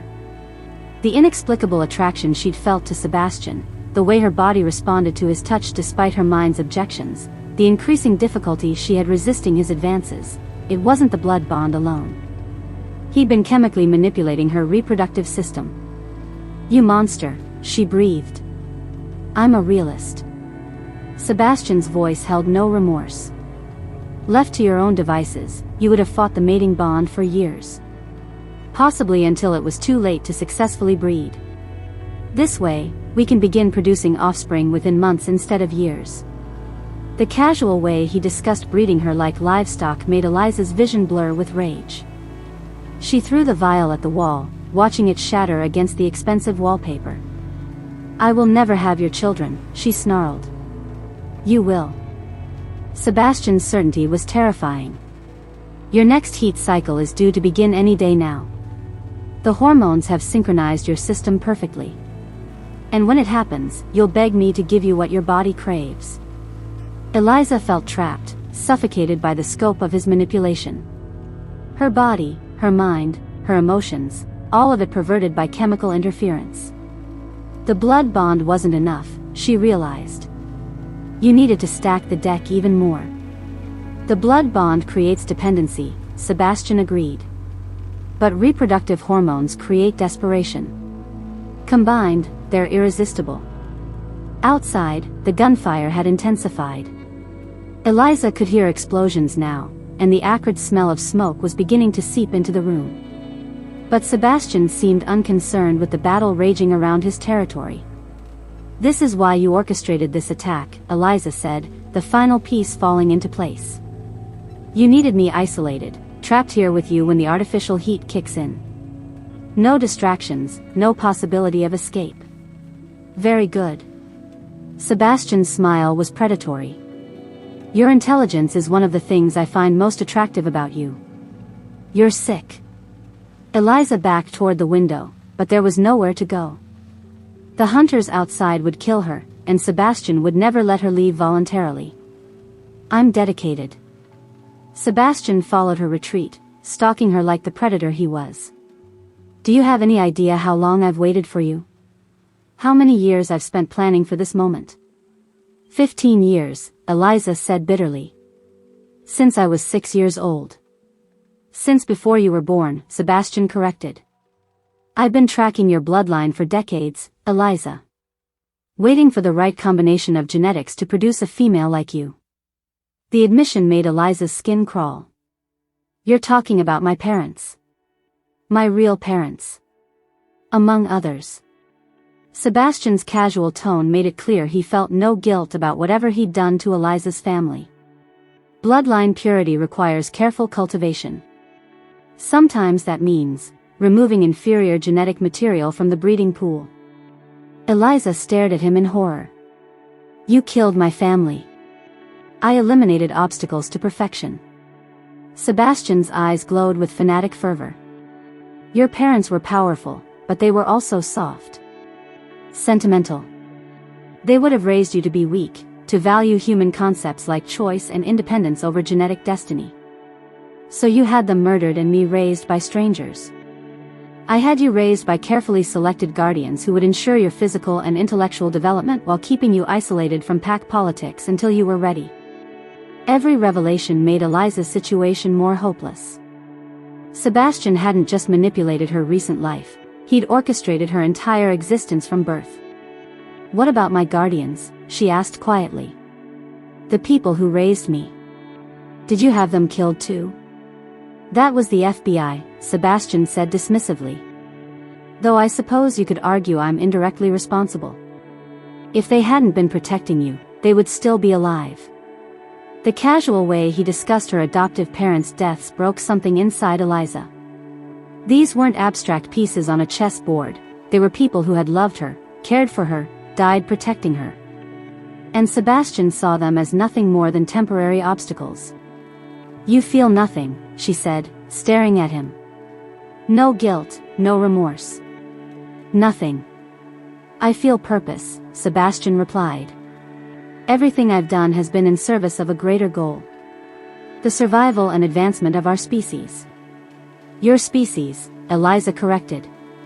I want nothing to do with any of this. What you want is irrelevant. Sebastian's patience was finally beginning to fray. What matters is what you are, and what you can provide. He lunged for her then, moving with inhuman speed. Eliza tried to dodge, but the confines of the room gave her nowhere to go. Sebastian's hands closed around her wrists, pinning her against the wall with enough force to bruise. Enough games, he growled, his face inches from hers. You're going to accept what you are, accept what we are, and stop fighting the inevitable. Never. Eliza tried to knee him, but Sebastian anticipated the move and pressed his body against hers, trapping her completely. Then I'll make you accept it. His voice dropped to a whisper that promised violence.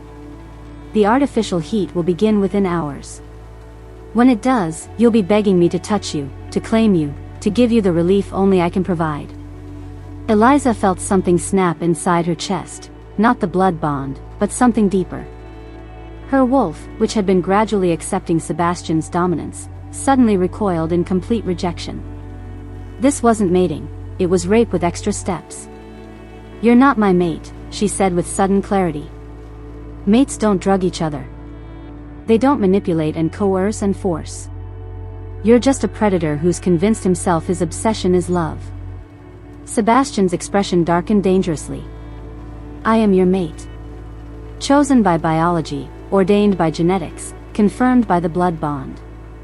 Forced by you. Eliza met his gaze without flinching. Everything about this is artificial. The blood bond, the hormones, the isolation. None of it is real. It's all real. Sebastian's grip tightened until Eliza was sure her wrists would break. And it's all permanent. You can hate me, Eliza, but you can't change what's been done. Maybe not, Eliza agreed. But I can choose how I respond to it. She had expected Sebastian to argue, to try to convince her of his twisted logic. Instead, his hand moved to her throat, fingers pressing against her windpipe just hard enough to restrict her breathing. Be very careful, he said softly. I've been patient with your rebellion because I wanted you to come to me willingly. But my patience has limits. Eliza stared into his eyes and saw the truth she'd been trying to deny. Sebastian wasn't just manipulative or obsessed, he was genuinely dangerous. If she pushed too hard, if she threatened his plans too directly, He would hurt her. Maybe kill her. The realization should have made her submit, should have broken her remaining resistance. Instead, it clarified everything. She wasn't his mate or his queen or the future mother of his children. She was his prisoner. And prisoners had different obligations than partners. I understand, Eliza said quietly. Sebastian's grip on her throat loosened slightly. Good. I knew you were intelligent enough to see reason. Eliza nodded, letting him see what he wanted to see: submission, acceptance, the breaking of her will. But inside, something cold and hard was crystallizing. Sebastian had made one crucial mistake in his 15-year plan. He'd taught her to be a wolf. And wolves, when cornered, didn't just submit. They waited for the right moment to strike back. Outside, the gunfire continued, hunters and werewolves locked in deadly combat. But Eliza's attention was focused entirely on the man holding her captive, memorizing every detail of his expression, cataloging every weakness she could exploit. Sebastian had won this round. But the game was far from over. And Eliza Fitzgerald was done playing by his rules. Chapter 7. The gunfire outside had died down to sporadic bursts when Eliza saw her chance. Sebastian had left the bedroom to coordinate with his pack, trusting that the blood bond and her apparent submission would keep her compliant. He'd been gone for 20 minutes, and the artificial hormones coursing through her system were making it harder to think clearly with each passing moment. Eliza forced herself to focus through the chemical haze. The window in Sebastian's bedroom faced the back of the property, away from where most of the fighting seemed to be concentrated. The drop was only 2 stories, and her enhanced healing should handle any injuries from the fall. She didn't let herself think about what would happen if she was caught. Didn't consider the blood bond's inevitable punishment or Sebastian's promised retaliation. There was only the desperate need to get away, to put distance between herself and the man who'd turned her entire existence into an elaborate trap. Eliza eased the window open, grateful that Sebastian's arrogance had made him careless about such details. The night air hit her face like a benediction, carrying scents of pine and earth that called to her wolf nature. For the first time in days, she felt like she could breathe. The climb down was easier than expected. Her enhanced strength and agility made navigating the ornate stonework almost effortless. Eliza dropped the last few feet into the carefully manicured garden, her bare feet silent on the dew-wet grass. Pain lanced through her chest immediately, the blood bond's response to her attempt at escape. But it was manageable, nothing like the agony she'd experienced before. Maybe the distance wasn't far enough yet to trigger the worst effects. Eliza ran. She moved through the shadows at the edge of Sebastian's property, staying low and quiet. Her enhanced senses painted a detailed picture of her surroundings: the hunters positioned in the tree line, their heartbeats elevated with adrenaline, the wounded members of Sebastian's pack retreating to defensive positions, the acrid smell of gunpowder and blood hanging heavy in the air. She almost made it to the woods before the howl split the night. The sound froze Eliza's blood in her veins. It wasn't the cry of a wolf in pain or the call of pack coordination. It was something far more primitive, the hunting song of a predator who'd found fresh prey. Sebastian had discovered her escape. Eliza ran harder, crashing through the underbrush with no regard for stealth. Behind her, she could hear him coming, not in human form, but as the massive black wolf she'd encountered in her dorm room. His howl was answered by others, and Eliza realized with growing terror that he'd called his pack to join the hunt. The blood bond was getting stronger now, sending waves of agony through her chest that made her stumble. But underneath the pain was something else, a dark thrill that terrified her. Part of her, the wolf part that Sebastian had awakened, was responding to the chase with excitement rather than fear. Eliza burst from the tree line onto a residential street, her feet bleeding from the rough terrain. The neighborhood was dark and quiet, most residents either evacuated or hiding indoors. She ran down the middle of the road, her enhanced vision easily navigating the darkness. A police car sat at the intersection ahead, empty but still running. Eliza's desperate mind seized on the possibility of escape. If she could reach the car, put enough distance between herself and Sebastian, maybe the blood bond would loosen enough for her to think clearly. She was 10 feet from the vehicle when Sebastian materialized from the shadows. He was in human form now, but there was nothing human about his expression. His dark hair was wild, his clothes torn from the transformation, and his eyes glowed with predatory fire. Blood streaked his hands and face, whether his own or someone else's, Eliza couldn't tell. Going somewhere? His voice was conversational, but underneath it was a rumble that spoke to every prey instinct Eliza possessed. Stay away from me, Eliza backed toward the police car, but Sebastian matched her movement, maintaining the same distance between them. 37 minutes, Sebastian said casually. That's how long you've been running. Longer than I expected, actually. Your conditioning is excellent. Conditioning? Eliza's hand found the car door handle. Did you really think this was an unplanned escape? Sebastian's smile was sharp as a blade. Eliza, I've been orchestrating your life for 15 years. Do you honestly believe I didn't plan for you to run? The words hit her like ice water. You wanted me to escape. I wanted you to try. Sebastian took a step closer, and Eliza felt the blood bond pulse with dark satisfaction. I wanted you to understand, once and for all, that there is nowhere you can go that I won't find you. Eliza yanked on the car door, but it was locked. The keys were inside, tantalizingly close but completely out of reach. The police officer who was driving this car is currently unconscious in the trunk, Sebastian informed her helpfully. Agent Clark's people have been neutralized, the area is under my PAC's control, and every escape route has been sealed. You're lying. But even as Eliza said it, she could smell the truth on him. This had all been theater, a carefully orchestrated demonstration designed to break her will completely. I never lie to you, Eliza. I might omit certain details, but I never lie. Sebastian was close enough to touch now, and Eliza could feel heat radiating from his skin. The hunt was real. Your terror was real. The only thing that wasn't real was your chance of escape. Eliza tried to run again, but Sebastian's hand shot out and caught her wrist. His grip was gentle but unbreakable, and the moment his skin touched hers, the blood bonds sang with completion. No more games, Sebastian said softly. No more pretending you have choices you don't actually have. He pulled her against him, and Eliza felt her body betray her once again. Despite everything, the manipulation, the drugs, the psychological torture, her wolf responded to his dominance with instinctive submission. I hate you, she whispered. I know. Sebastian's free hand tangled in her hair, tilting her head back to expose her throat. But your body doesn't. Your wolf doesn't. And in the end, that's all that matters. Eliza tried to struggle, but the artificial hormones were making her weak and dizzy. Her skin felt hypersensitive, every touch sending fire racing through her nervous system. The approaching heat cycle was making rational thought nearly impossible.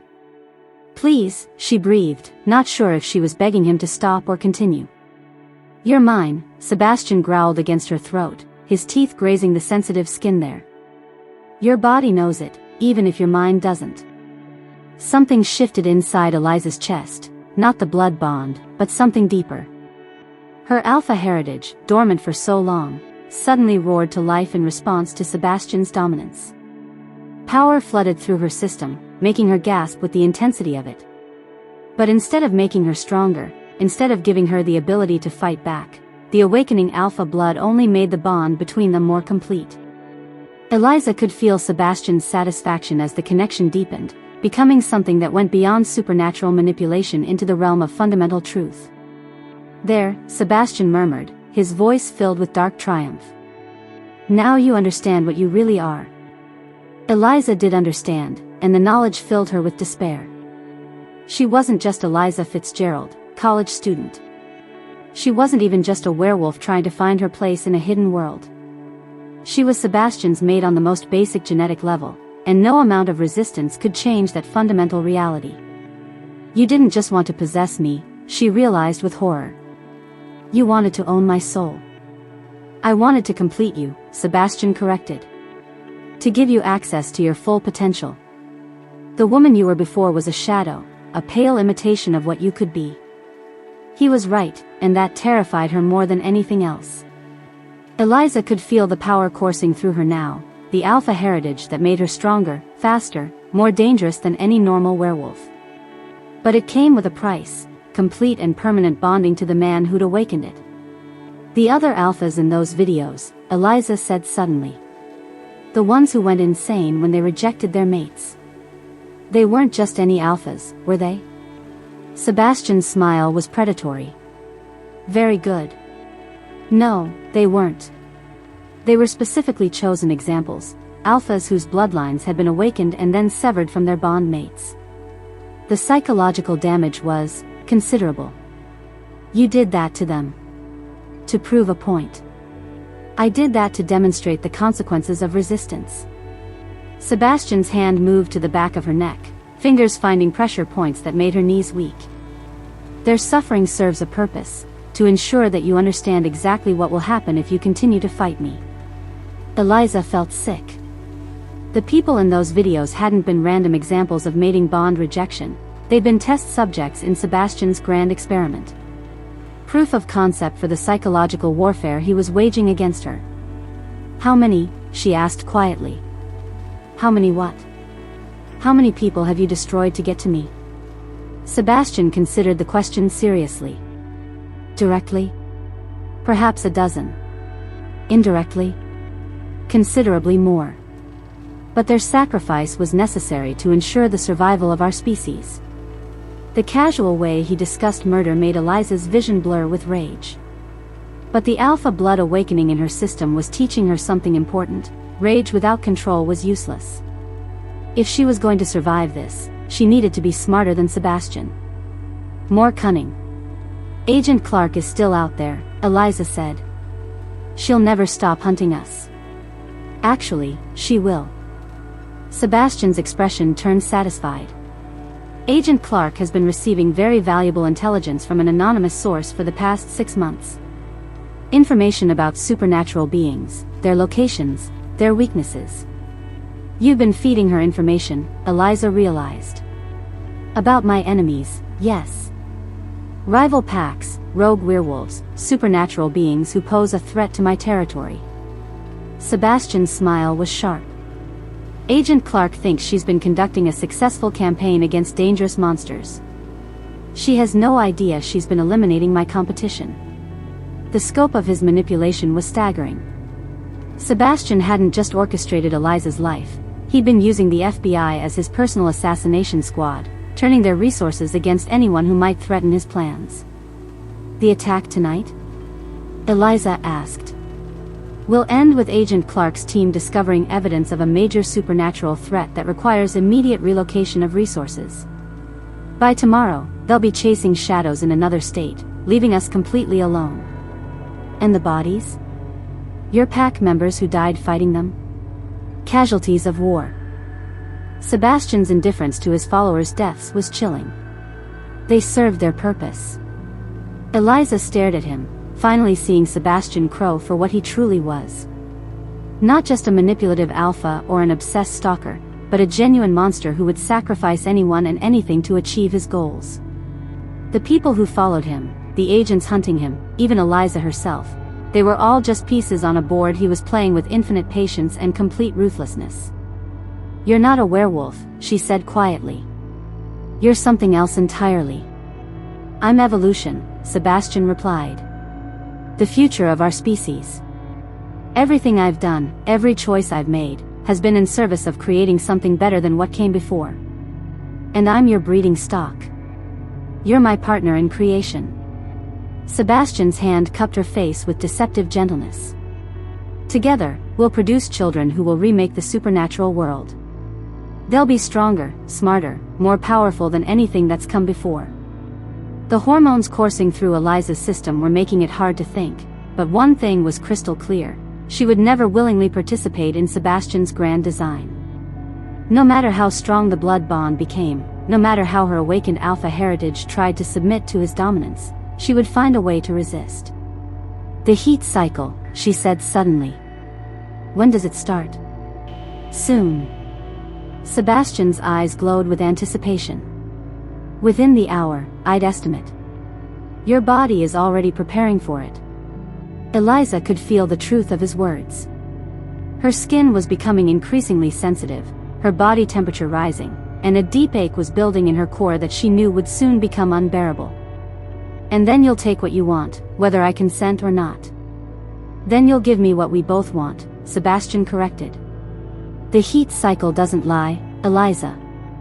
It strips away human concepts like choice and reveals the truth underneath. When it hits, you'll beg me to claim you." "Never. We'll see." Sebastian's smile was confident as he lifted her into his arms. "But first, let's get you somewhere more comfortable. The next few hours are going to be intense."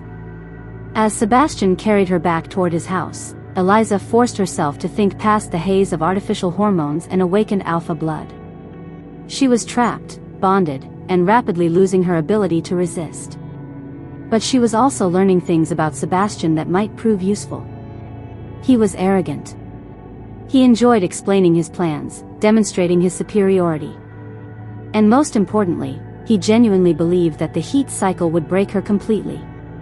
Sebastian was right about many things, but he'd made one crucial error. He thought the wolf he'd awakened in Eliza would be submissive, compliant, eager to fulfill her biological role. But Sebastian had never been hunted by government agents, never had his family murdered, never been systematically isolated and manipulated. Eliza had. And the wolf he'd created wasn't the grateful mate he was expecting. It was something far more dangerous, a predator with nothing left to lose. The heat cycle might make her body betray her, but her mind was still her own. And Eliza Fitzgerald, alpha female of no pack but her own, was going to make Sebastian Crow regret every choice that had led to this moment. Even if it killed them both. Chapter 8. The underground chamber was luxurious in the way that prisons for valuable captives often were. Silk sheets, expensive artwork, a bathroom with Italian marble, everything designed to make Eliza comfortable while ensuring she could never leave. Sebastian had carried her here after her failed escape, and she'd been locked in ever since. 3 days. 72 hours of artificial heat cycles that left her weak and desperate, her body screaming for relief that only Sebastian could provide. He visited regularly, bringing food and water, checking her vital signs with clinical detachment. But he hadn't touched her the way her chemically altered body craved. "Not yet. You're fighting it beautifully," he'd said during his last visit, watching her writhe on the silk sheets as another wave of hormonal manipulation crashed over her. Most females would have broken by now. Eliza had wanted to claw his eyes out. She'd also wanted to pull him down onto the bed and let him ease the terrible ache in her body. The contradiction was driving her slowly insane. Now, alone again in the elegant prison, Eliza forced herself to focus through the haze of artificial need. Sebastian's arrogance had made him careless. He'd left a leather portfolio on the side table, probably assuming she was too compromised to investigate. Eliza's hands shook as she opened it, but what she found inside made her blood run cold. Journal entries. Dozens of them, spanning years. All about her. Subject continues to excel academically while maintaining desired social isolation. Recommend increasing Dr. Edward sessions to 3 times weekly to monitor psychological development. First trial of synthetic pheromone introduction successful. Subject shows increased awareness of researcher presence during lectures. No adverse reactions noted. Hormonal treatments beginning to show desired effects. Subject's cycle has synchronized with projected timeline. Emotional volatility increasing as expected. Eliza flipped through pages and pages of clinical observations, detailed plans, psychological profiles. Her entire life reduced to data points in Sebastian's grand experiment. Subject demonstrates strong attachment to deceased guardians. This loyalty can be redirected toward researcher with proper conditioning. Isolation protocols working perfectly. Subject has formed no significant bonds outside of therapeutic relationship with Dr. Edward, controlled, and minimal interactions with roommate, monitored. Blood bond establishment, success. Subject shows increasing physical dependency. Recommend beginning next phase within 2 to 3 weeks. Each entry was dated, signed, filled with the kind of cold analysis typically reserved for laboratory specimens. Eliza wasn't a person in these pages, she was a project. A thing to be molded and shaped according to Sebastian's specifications. But as she read deeper, something changed in the tone of the entries. Subject's intelligence continues to exceed projections. Her questions during today's session demonstrated remarkable intuitive understanding of genetic principles. Almost as if she instinctively grasps concepts that should be foreign to her human mindset. Cannot stop thinking about the way she looked at me today. There was something different in her expression, recognition, perhaps? The awakening may be beginning sooner than anticipated. She dreams of running. I can see it in her eyes during lectures, that distant look that means she's somewhere wild and free. I want to run with her. The thought should concern me, but it doesn't. Eliza's breath caught. The clinical detachment was cracking, replaced by something that looked almost like longing. The blood bond is affecting me more than expected. I find myself checking on her constantly, inventing reasons to be near her. This level of attachment wasn't part of the original plan. She smiled at me today. Not the polite expression she uses with other professors, but something genuine. I wanted to tell her everything, what she is, what we could be together. Had to leave the room before I compromised years of preparation. I'm losing objectivity. The research protocols are clear about maintaining emotional distance, but I can't seem to follow them where Eliza is concerned. She's becoming more than a subject. Much more. Eliza stared at the pages, her mind reeling. These weren't the cold calculations of a monster manipulating his victim. They read like the confused thoughts of someone falling in love despite himself. But was it real? Or just another layer of manipulation, so deep that Sebastian had convinced even himself?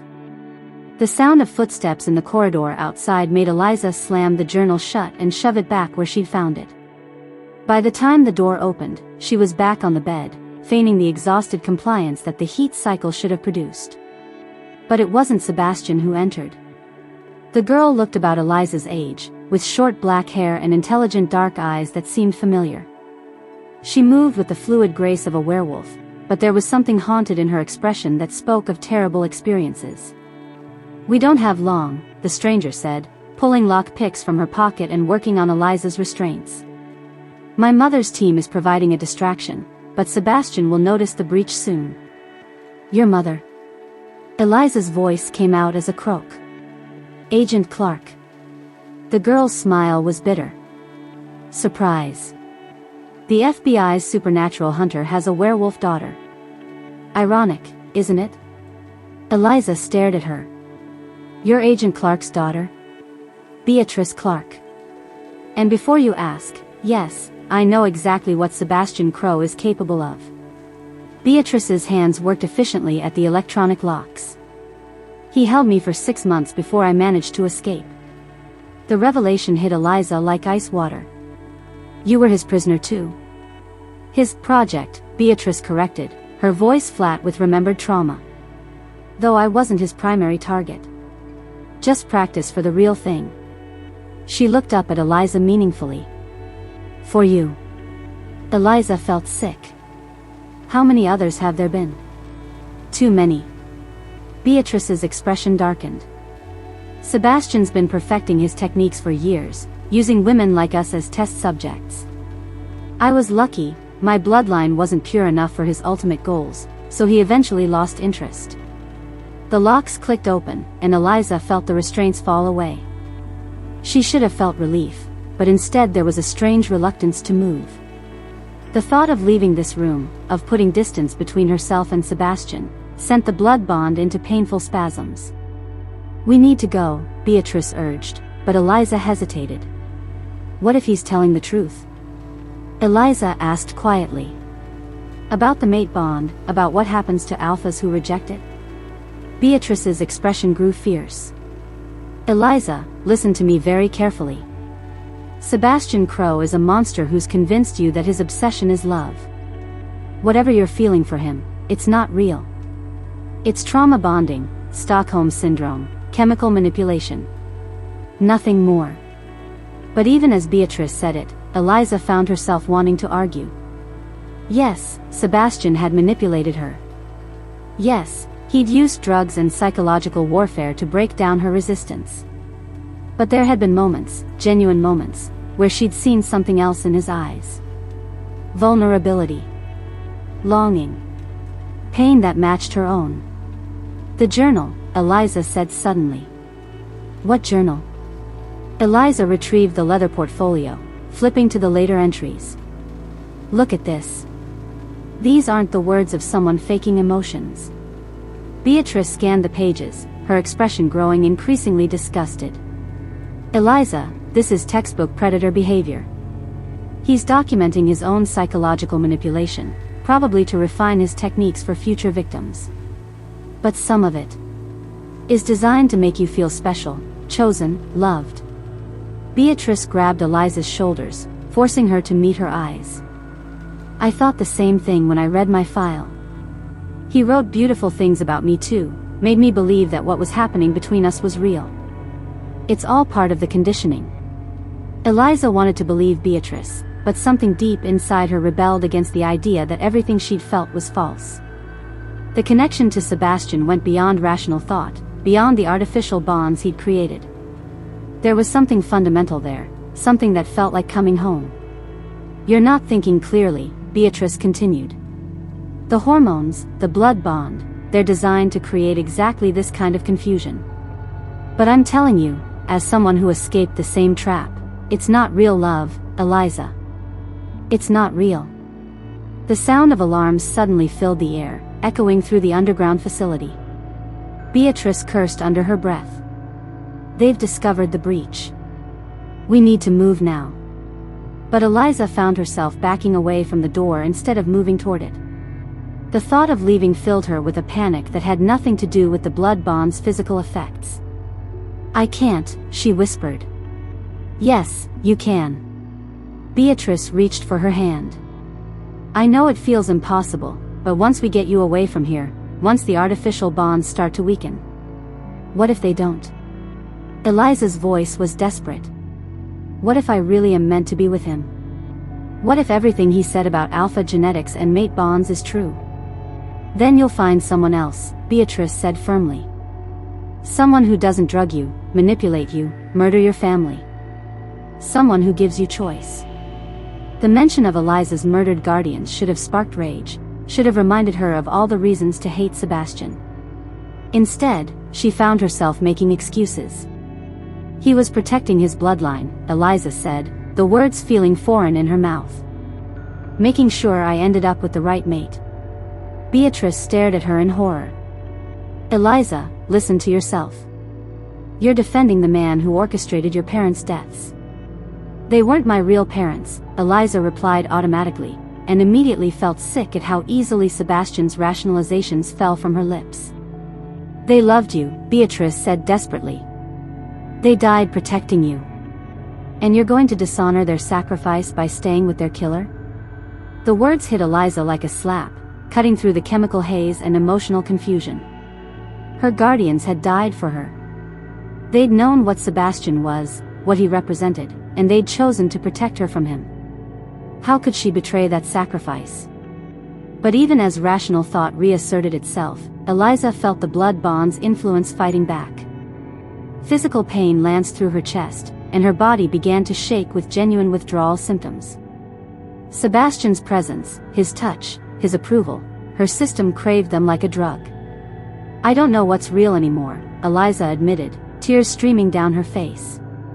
I know, Beatrice said softly. And that's exactly what he wanted. Confusion, dependency, the inability to trust your own thoughts and feelings. But Eliza, you have to fight it. You have to choose to be free, even if every instinct you have is screaming against it. Heavy footsteps echoed in the corridor outside. Sebastian was coming, probably with reinforcements. In moments, any chance of escape would be gone. Choose, Beatrice urged. Right now. Freedom or captivity. Truth or comfortable lies. Your life or his obsession. Eliza looked at the open door, then back at the luxurious prison where Sebastian had kept her. She thought about the journal entries, the clinical manipulation mixed with what might have been genuine emotion. She thought about her murdered guardians, her stolen childhood, her manipulated adolescence. And she thought about the way Sebastian looked at her, like she was the most precious thing in the world. Eliza started to speak, but the words died as Sebastian appeared in the doorway. He took in the scene immediately, Beatrice with her lock picks, Eliza free of her restraints, the obvious escape attempt. His expression went through several phases: surprise, disappointment, and finally, a cold fury that made both women step back. "Beatrice Clark," Sebastian said conversationally. "I wondered when you'd try something like this." "Let her go, Sebastian," Beatrice said, stepping protectively in front of Eliza. "She doesn't belong to you." "She belongs to me more than she belongs to herself," Sebastian replied, his eyes never leaving Eliza's face. "Don't you, sweetheart?" The endearment, spoken in that familiar voice, sent warmth flooding through Eliza's system. The blood bond pulsed with satisfaction at his nearness, and she felt herself taking an involuntary step toward him. "Eliza, no," Beatrice warned. But Eliza wasn't listening to Beatrice anymore. She was looking at Sebastian, really looking at him. At the way his hands shook slightly with barely controlled emotion.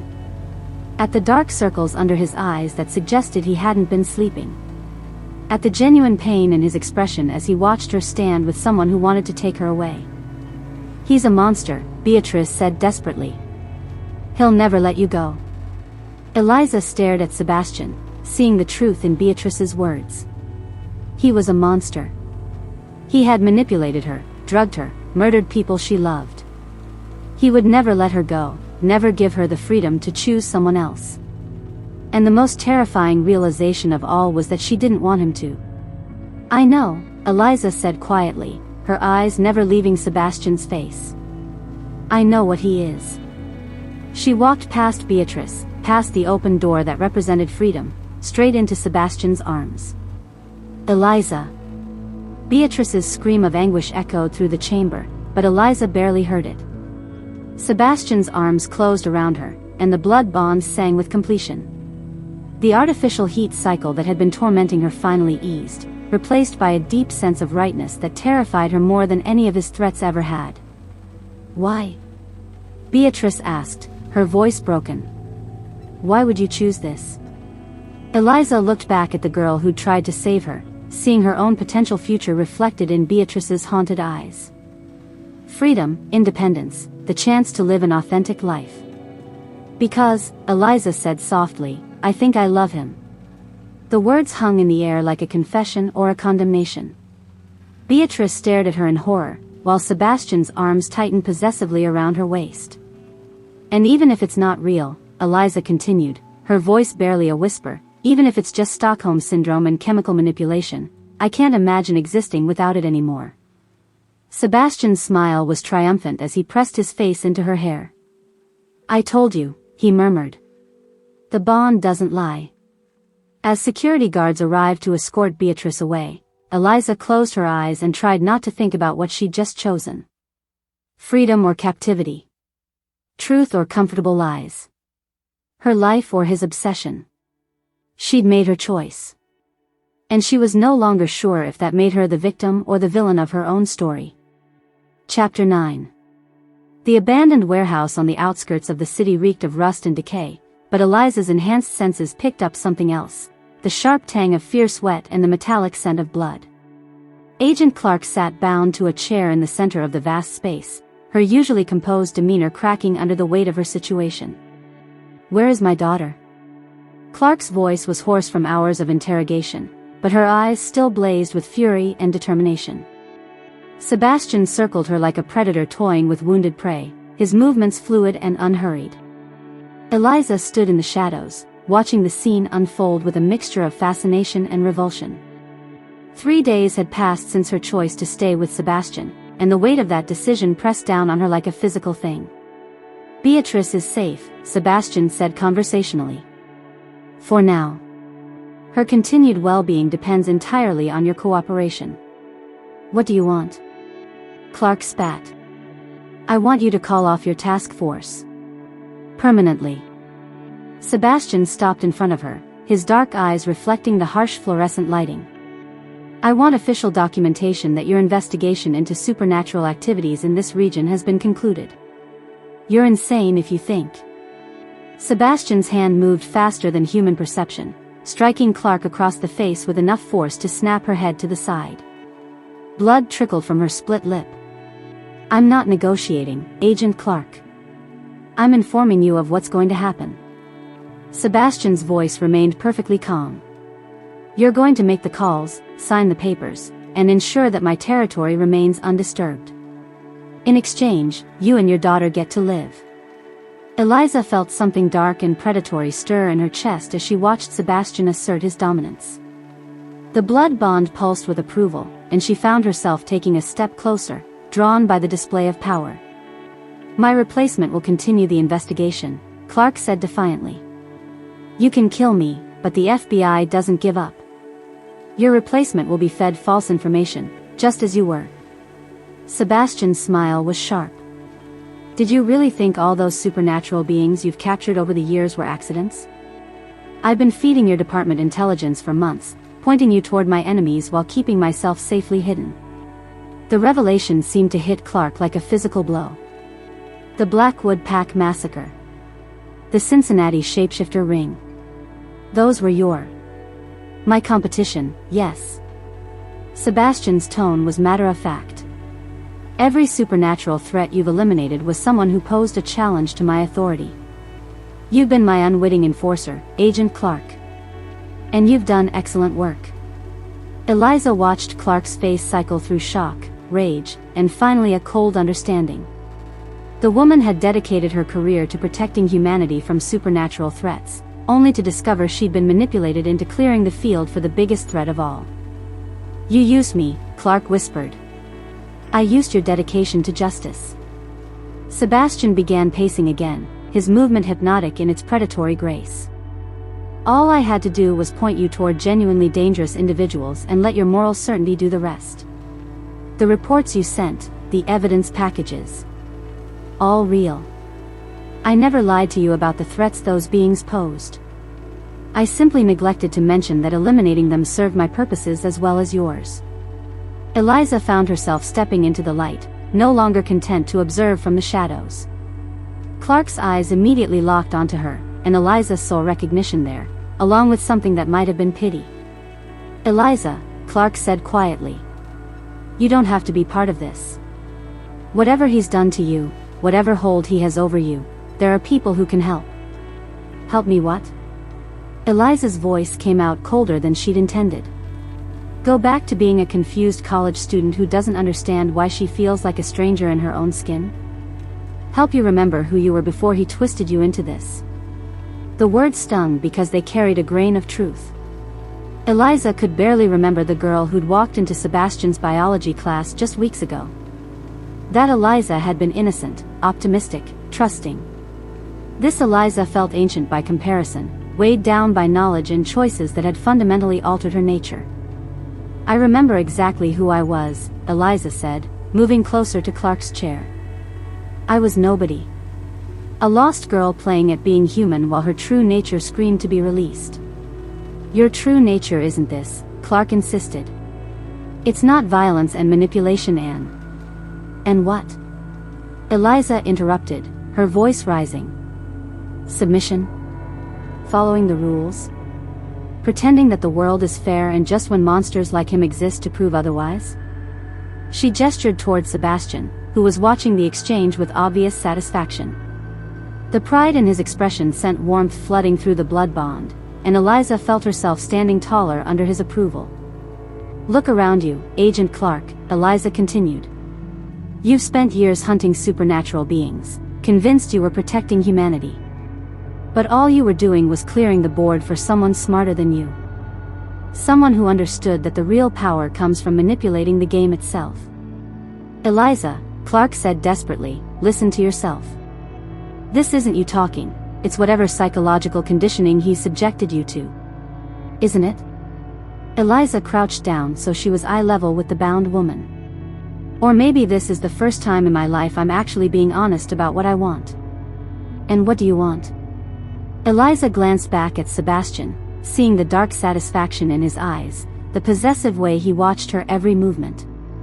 The blood bond pulsed between them, carrying emotions too complex for words: desire, control, protection, obsession. "I want to stop pretending I'm something I'm not," Eliza said quietly. "I want to embrace what I am, instead of apologizing for it." "You're a victim," Clark said firmly. "Whatever you think you feel for him, it's not real. It's trauma bonding, Stockholm Syndrome." "Stop." Eliza's voice carried enough authority to make Clark fall silent. "You keep saying that what I feel isn't real, but you have no idea what real feels like for someone like me." Eliza stood, beginning to pace in unconscious mimicry of Sebastian's earlier movements. "Do you know what real feels like, Agent Clark? Real is having senses so sharp that the normal world becomes a cacophony of overwhelming input. Real is having strength that could accidentally kill someone with a casual touch. Real is having instincts that scream at you to dominate or submit, to hunt or be hunted, while everyone around you pretends that civilization matters." Clark watched Eliza's agitated movement with growing alarm. "Eliza. Real is finally meeting someone who understands those instincts," Eliza continued, her voice gaining intensity. "Someone who doesn't flinch when you show them what you really are. Someone who sees the predator in you and isn't afraid, he's attracted to it. He's manipulated you into thinking. He's shown me the truth." Eliza's shout echoed through the warehouse. "Every human I've ever known has looked at me and seen what they wanted to see: a good student, a nice girl, someone safe and controllable. Sebastian looks at me and sees a predator. And he's right." The admission hung in the air between them, heavy with implication. Eliza could see the exact moment Clark understood that this wasn't just psychological manipulation anymore, it was genuine transformation. "You're not a predator," Clark said softly. "You're 21 years old. You should be worried about finals and boyfriends and what to do after graduation, not." "Not what?" Eliza's smile was sharp. "Not accepting that I'm a creature designed to kill? Not embracing the fact that I could rip your throat out before you could scream?" Clark's face went pale, but she held Eliza's gaze steadily. "You're trying to shock me. To push me away before you have to face what you're really considering." The perceptiveness of the observation made Eliza's chest tighten with something that might have been shame. Clark was right, part of her was performing, trying to convince herself as much as her audience that she'd fully embraced Sebastian's vision of what she should become. But another part, a growing part, found genuine excitement in the display of power. In the way Clark's pulse quickened when Eliza moved too close. In Sebastian's approving attention as she asserted her dominance. "Maybe," Eliza admitted. "Or maybe I'm finally tired of pretending to be something I'm not."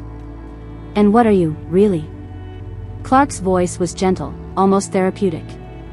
Eliza considered the question seriously. What was she, beneath the manipulation and chemical bonds and psychological conditioning? Strip away Sebastian's influence, the artificial heat cycles, the blood bond, what remained? The answer, when it came, surprised her with its clarity. "I'm someone who's been caged her entire life," Eliza said quietly. "First by parents who loved me but never understood what I was becoming. Then by a society that demanded I suppress every instinct that made me different. And finally by you, by people who see what I am and immediately assume I'm a threat to be contained. We don't. You absolutely do." Eliza's voice hardened.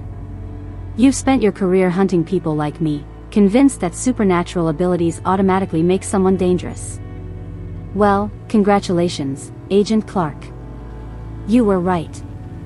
Eliza moved behind Clark's chair, her enhanced senses cataloging every detail of the woman's fear response. Elevated heart rate, stress hormones flooding her system, the minute tremors of someone fighting their flight response. "Eliza." Sebastian's voice cut through her growing excitement. "Come here." The command pulled at something deep in Eliza's chest, but she found herself resisting for the first time since choosing to stay with him. "I'm having a conversation. You're playing with your food." Sebastian's tone was amused but firm. "Come here. Now." The blood bond flared with discomfort at her continued disobedience, but Eliza held her ground. She's the one who's been hunting us. She's the reason Beatrice tried to rescue me. I think I have a right to. Eliza. This time Sebastian's voice carried enough alpha authority to make her knees weak. Come. Here. Eliza found herself moving before she'd consciously decided to obey, her body responding to his dominance despite her mind's rebellion. When she reached his side, Sebastian's hand settled on the back of her neck in a gesture that was both protective and controlling. Better, he murmured, his thumb stroking the sensitive skin there. You're learning, but you still need guidance. The casual way he discussed her like a work in progress made Eliza's newly awakened alpha instincts bristle with resentment. She was learning, yes, but not just what Sebastian wanted to teach her. What happens now? Clark asked, her voice steady despite her obvious fear. Now you make those phone calls, Sebastian said. You officially close your investigation and recommend that no further resources be allocated to supernatural threats in this region. And if I refuse? Sebastian's smile was cold. Then Eliza and I will pay a visit to your daughter. And I'll let Eliza practice some of the techniques I've been teaching her. Eliza felt a chill run down her spine at the casual threat. She looked at Clark's face, seeing the exact moment the woman's professional composure cracked. You bastard, Clark whispered. I'm pragmatic, Sebastian corrected. Beatrice means nothing to me, but she means everything to you. That makes her useful. Leave her out of this. That's entirely up to you. Sebastian pulled out a burner phone and held it toward Clark. Make the calls. End this. Your daughter lives, you live, and everyone goes home happy. Clark stared at the phone like it was a venomous snake. The moment I make those calls, you'll kill us both anyway. Actually, no. Sebastian's voice was conversational.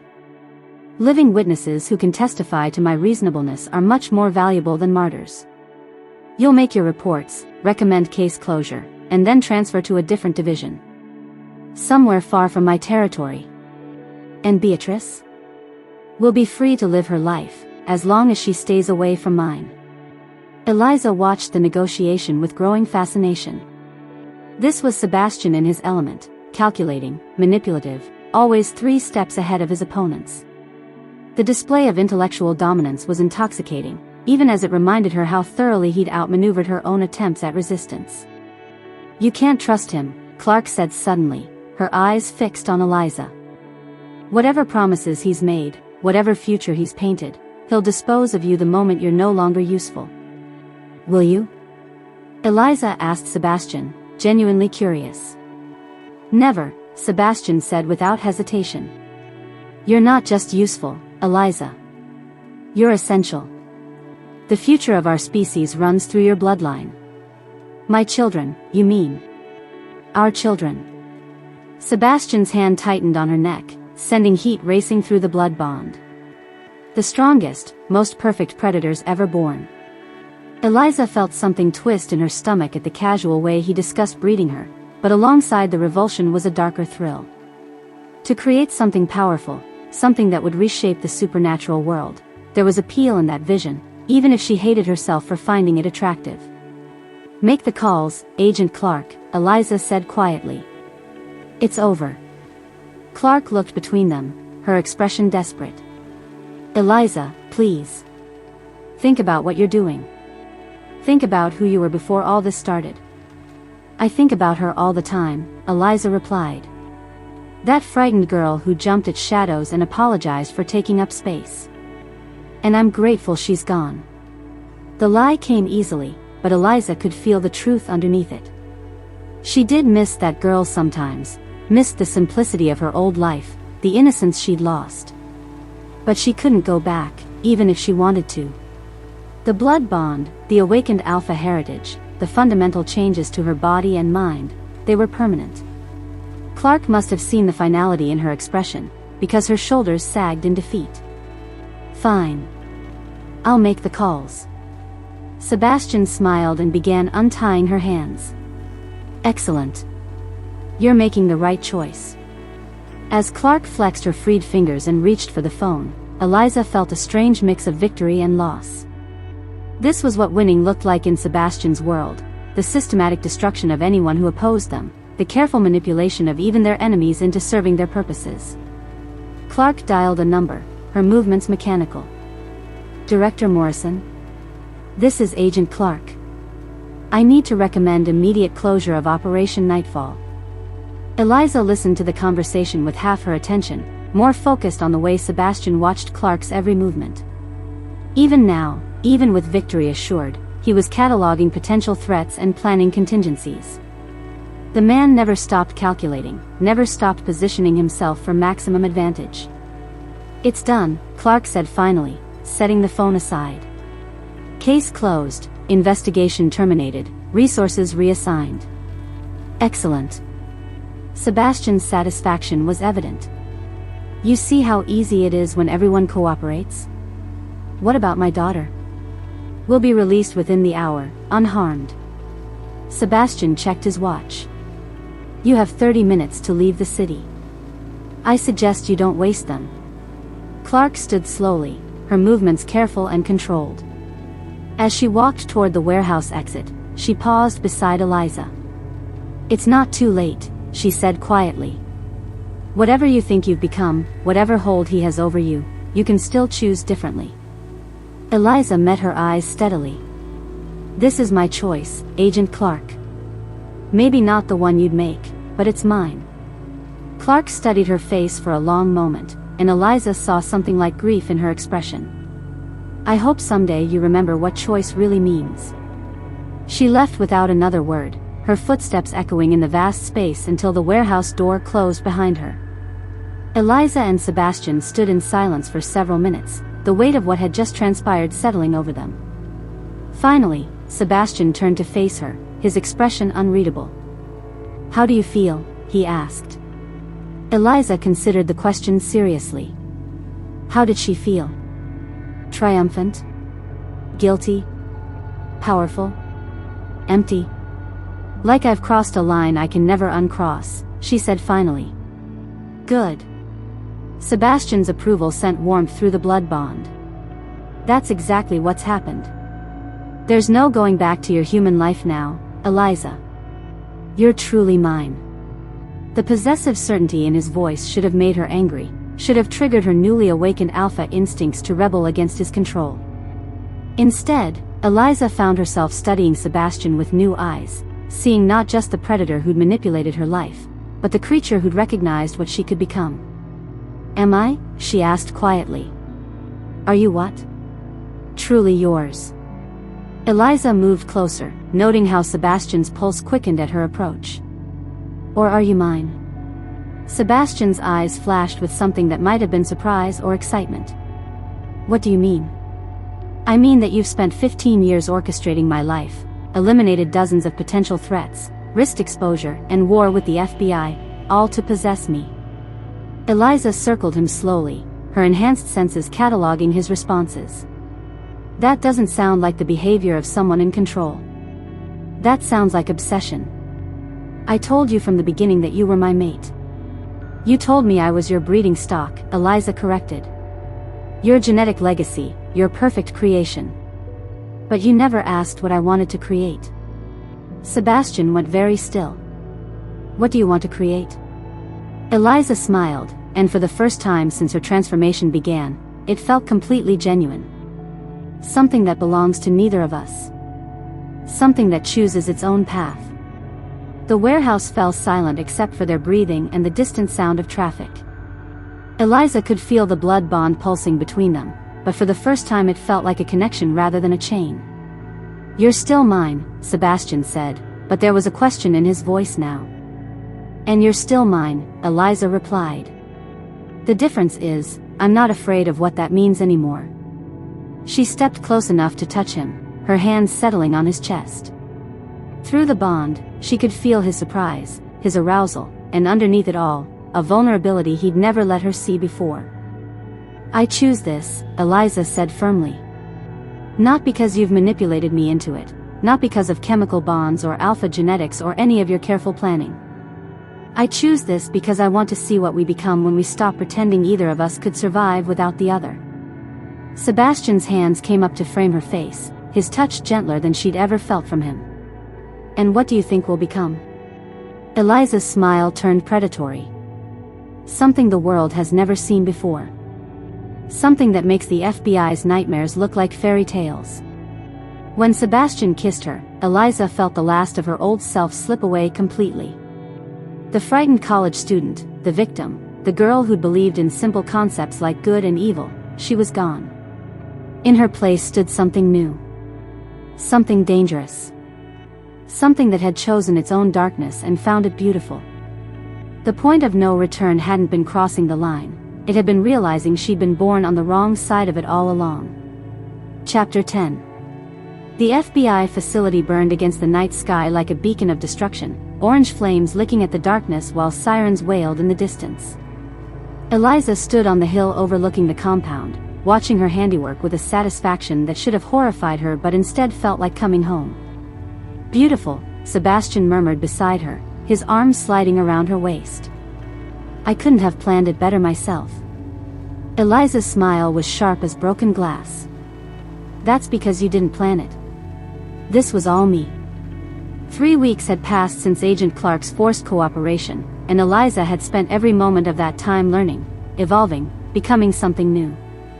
Not Sebastian's creation, as he'd intended, but her own masterpiece, forged in darkness and tempered by choice. The facility below had housed the FBI's entire supernatural crimes division. Files on hundreds of beings like them, research into werewolf biology, weapons designed specifically to kill their kind. All of it reduced to ash and memory now. The survivors? Sebastian asked, though his tone suggested he already knew the answer. There are no survivors. Eliza's voice held no emotion whatsoever. I made sure of that. She had, too. Methodically, efficiently, with the kind of cold precision that would have made her old self weep. But her old self was buried in the rubble below, along with everyone who might have remembered the frightened college student she used to be. Even Clark's daughter? Eliza's jaw tightened slightly. Beatrice had been the hardest to kill, not because Eliza felt guilt about it, but because the girl had fought like the trained survivor she was. It had taken creativity to corner her, patience to break through her defenses. Especially Clark's daughter, Eliza said quietly. She knew too much about your methods. About mine, now. Sebastian's approval washed through the blood bond, but Eliza barely noticed it anymore. The artificial connection had become background noise, easily ignored when it didn't serve her purposes.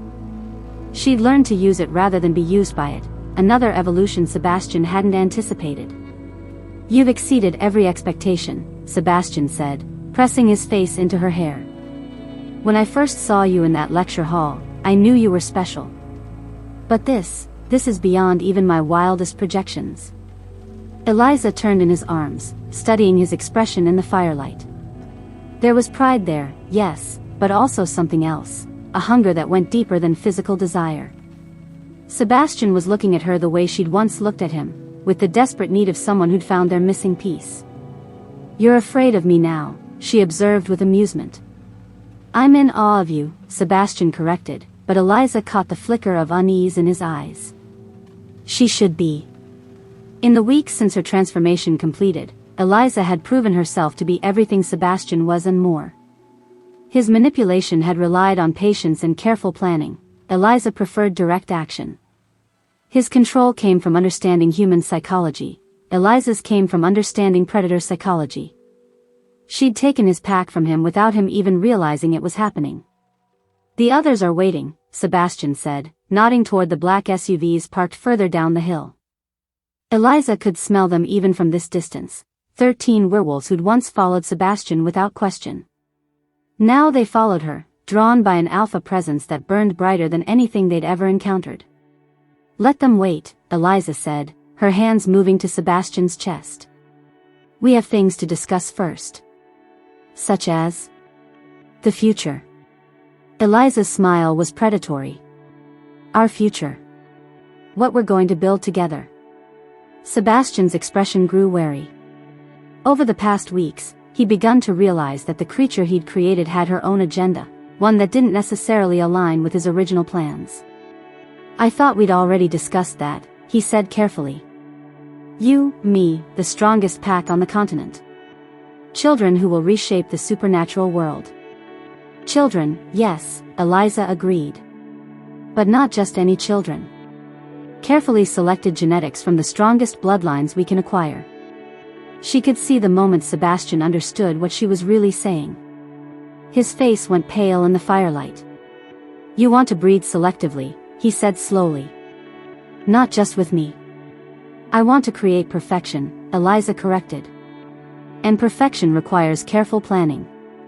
Strategic partnerships. The kind of genetic diversity that comes from working with multiple superior specimens." Sebastian's hands tightened on her waist, his alpha nature bristling at the suggestion that he might not be enough for her. "I'm the strongest alpha on the West Coast." "You were," Eliza agreed pleasantly. "But strength isn't just about individual power anymore, Sebastian. It's about vision. About being willing to sacrifice personal desires for long-term goals." The irony wasn't lost on either of them. Sebastian had spent years manipulating Eliza into accepting his vision of their future, only to discover that she had her own ideas about what perfection looked like. "You're talking about making me one of many," Sebastian said, his voice low and dangerous. "I'm talking about making you my partner in something greater than either of us could achieve alone." Eliza's hands moved to his face, her touch gentle despite the sharp edges of her words. "Think about it, Sebastian. Instead of one perfect bloodline, we create dozens. Instead of ruling a single pack, we control an entire network." She could feel his resistance through the blood bond, but also his unwilling fascination with the scope of her ambition.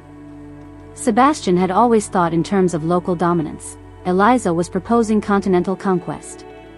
"The other alphas won't cooperate," Sebastian said finally. "They will if we make them the right offer." Eliza's smile turned sharp. "Or eliminate them and take their bloodlines anyway." The casual way she discussed murder made something dark and hungry stir in Sebastian's eyes. This was what he'd wanted all along, not a submissive mate, but an equal partner in darkness. Someone who could match his ruthlessness and exceed his vision. "You're talking about war," he said. "I'm talking about evolution." Eliza stepped back, gesturing toward the burning facility below. "The old world is ending, Sebastian. Humans are getting too good at hunting us, too organized in their efforts to eliminate supernatural threats. We can either adapt or become extinct. And your solution is to become the dominant species? My solution is to become the only species that matters." Eliza's eyes gleamed with fanatic fervor. "No more hiding, no more pretending to be human when it suits us. We take what we want, eliminate what threatens us, and reshape the world according to our vision." Sebastian stared at her, seeing his own ruthless ambition reflected back at him but magnified beyond anything he'd ever dared to dream. This wasn't just about personal power anymore, it was about species supremacy. "The pack will follow you," he said quietly. "The pack already follows me," Eliza corrected. "The question is whether you'll lead beside me or become irrelevant to our future." The threat was subtle but unmistakable. Eliza had outgrown her need for Sebastian's protection, his guidance, even his genetic contribution. She was offering him partnership, but on her terms. "What about love?" Sebastian asked, and for the first time since Eliza had known him, his voice held genuine vulnerability. Eliza studied his face, seeing the man who'd orchestrated her entire life laid bare before her. The predator who'd eliminated her family, manipulated her education, drugged her into compliance. The creature who'd shown her what she really was and given her the tools to embrace it. "What we have isn't love," she said finally. "It's something deeper than love. More honest."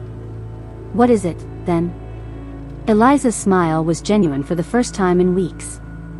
"Recognition. You saw what I could become before I did. I saw what you really were beneath all your careful planning. We're not mates, Sebastian, we're mirrors." She moved closer, close enough that her breath ghosted across his lips. "The question is, Can you accept being reflected by someone who burns brighter than you do? Sebastian's answer came in the form of a kiss that tasted like smoke and copper, possession and surrender all at once. Through the blood bond, Eliza felt his decision, not submission, but partnership. An alliance between equals who'd chosen darkness together. When they broke apart, both were breathing hard. Partners, then, Sebastian said. Partners, Eliza agreed. In everything. They walked down the hill together toward the waiting pack, the burning facility casting dancing shadows across their faces. Eliza could smell the mixture of fear and excitement coming from the other werewolves. They knew something fundamental had shifted tonight, that the hierarchy they'd known was gone forever. Alpha, one of the pack members said as they approached, though Eliza noticed his eyes went to her first before acknowledging Sebastian. Status report, Eliza commanded, her voice carrying the kind of authority that made grown predators bow their heads in submission. The facility is completely destroyed. No survivors, no recoverable data. The official story will be a gas leak explosion. And the other FBI divisions? Already receiving reports that the Supernatural Crimes Unit was disbanded due to budget cuts. All related cases have been transferred to standard criminal investigations. Eliza nodded approvingly. With the specialized hunters eliminated and their research destroyed, it would be years before law enforcement could mount another effective response to supernatural threats. What about the international agencies? Sebastian asked. That's phase 2, Eliza said, her smile predatory. We're going to pay visits to Interpol, MI6, every organization that thinks they can hunt our kind. By the time we're finished, the only humans who'll remember we exist are the ones we allow to live. The pack members exchanged glances, excitement and trepidation warring on their faces. This was beyond anything they'd imagined when they'd sworn loyalty to Sebastian. Eliza was proposing a complete reshaping of the hidden world. And after that? Sebastian asked, though his tone suggested he already suspected the answer. After that, we stop hiding. Eliza's eyes gleamed with dark promise. No more pretending to be human. No more accepting their rules, their limitations, their fear-based attempts to control us. We take our place as the apex predators we were always meant to be. She looked around at the assembled pack, seeing her own hunger for dominance reflected in their faces. These weren't followers anymore, they were the first soldiers in a war most humans didn't even know was coming. Anyone who can't handle that level of commitment is free to leave, Eliza said quietly. But understand, if you walk away from this, you walk away permanently. There won't be second chances or safe exits. None of them moved. Eliza hadn't expected them to. She'd chosen each of these wolves carefully over the past weeks, testing their loyalty and their capacity for the kind of ruthless action her vision required. Good, she said with satisfaction. Then let's go home. We have a new world to build. As the pack loaded into their vehicles, Eliza felt Sebastian's hand slip into hers. The blood bond pulsed between them, but it no longer felt like a chain. It felt like a shared heartbeat, a connection between two creatures who'd found their perfect match in darkness. Any regrets? Sebastian asked quietly as they settled into the back of the lead SUV. Eliza thought about the question seriously, cataloging everything she'd lost and everything she'd gained. Her humanity, her innocence, her ability to see the world in simple terms of right and wrong, all gone. In their place was power beyond anything she'd ever imagined, clarity of purpose that cut through moral ambiguity like a blade, and a partner who understood her nature completely. Only one, Eliza said finally. What's that? Eliza's smile was sharp and satisfied as she watched the burning facility disappear behind them. That it took me so long to stop pretending to be something I wasn't. Sebastian's laughter was rich and dark, full of the kind of joy that came from perfect understanding. They were monsters, both of them, but they were monsters who'd chosen each other, who'd found beauty in their shared darkness.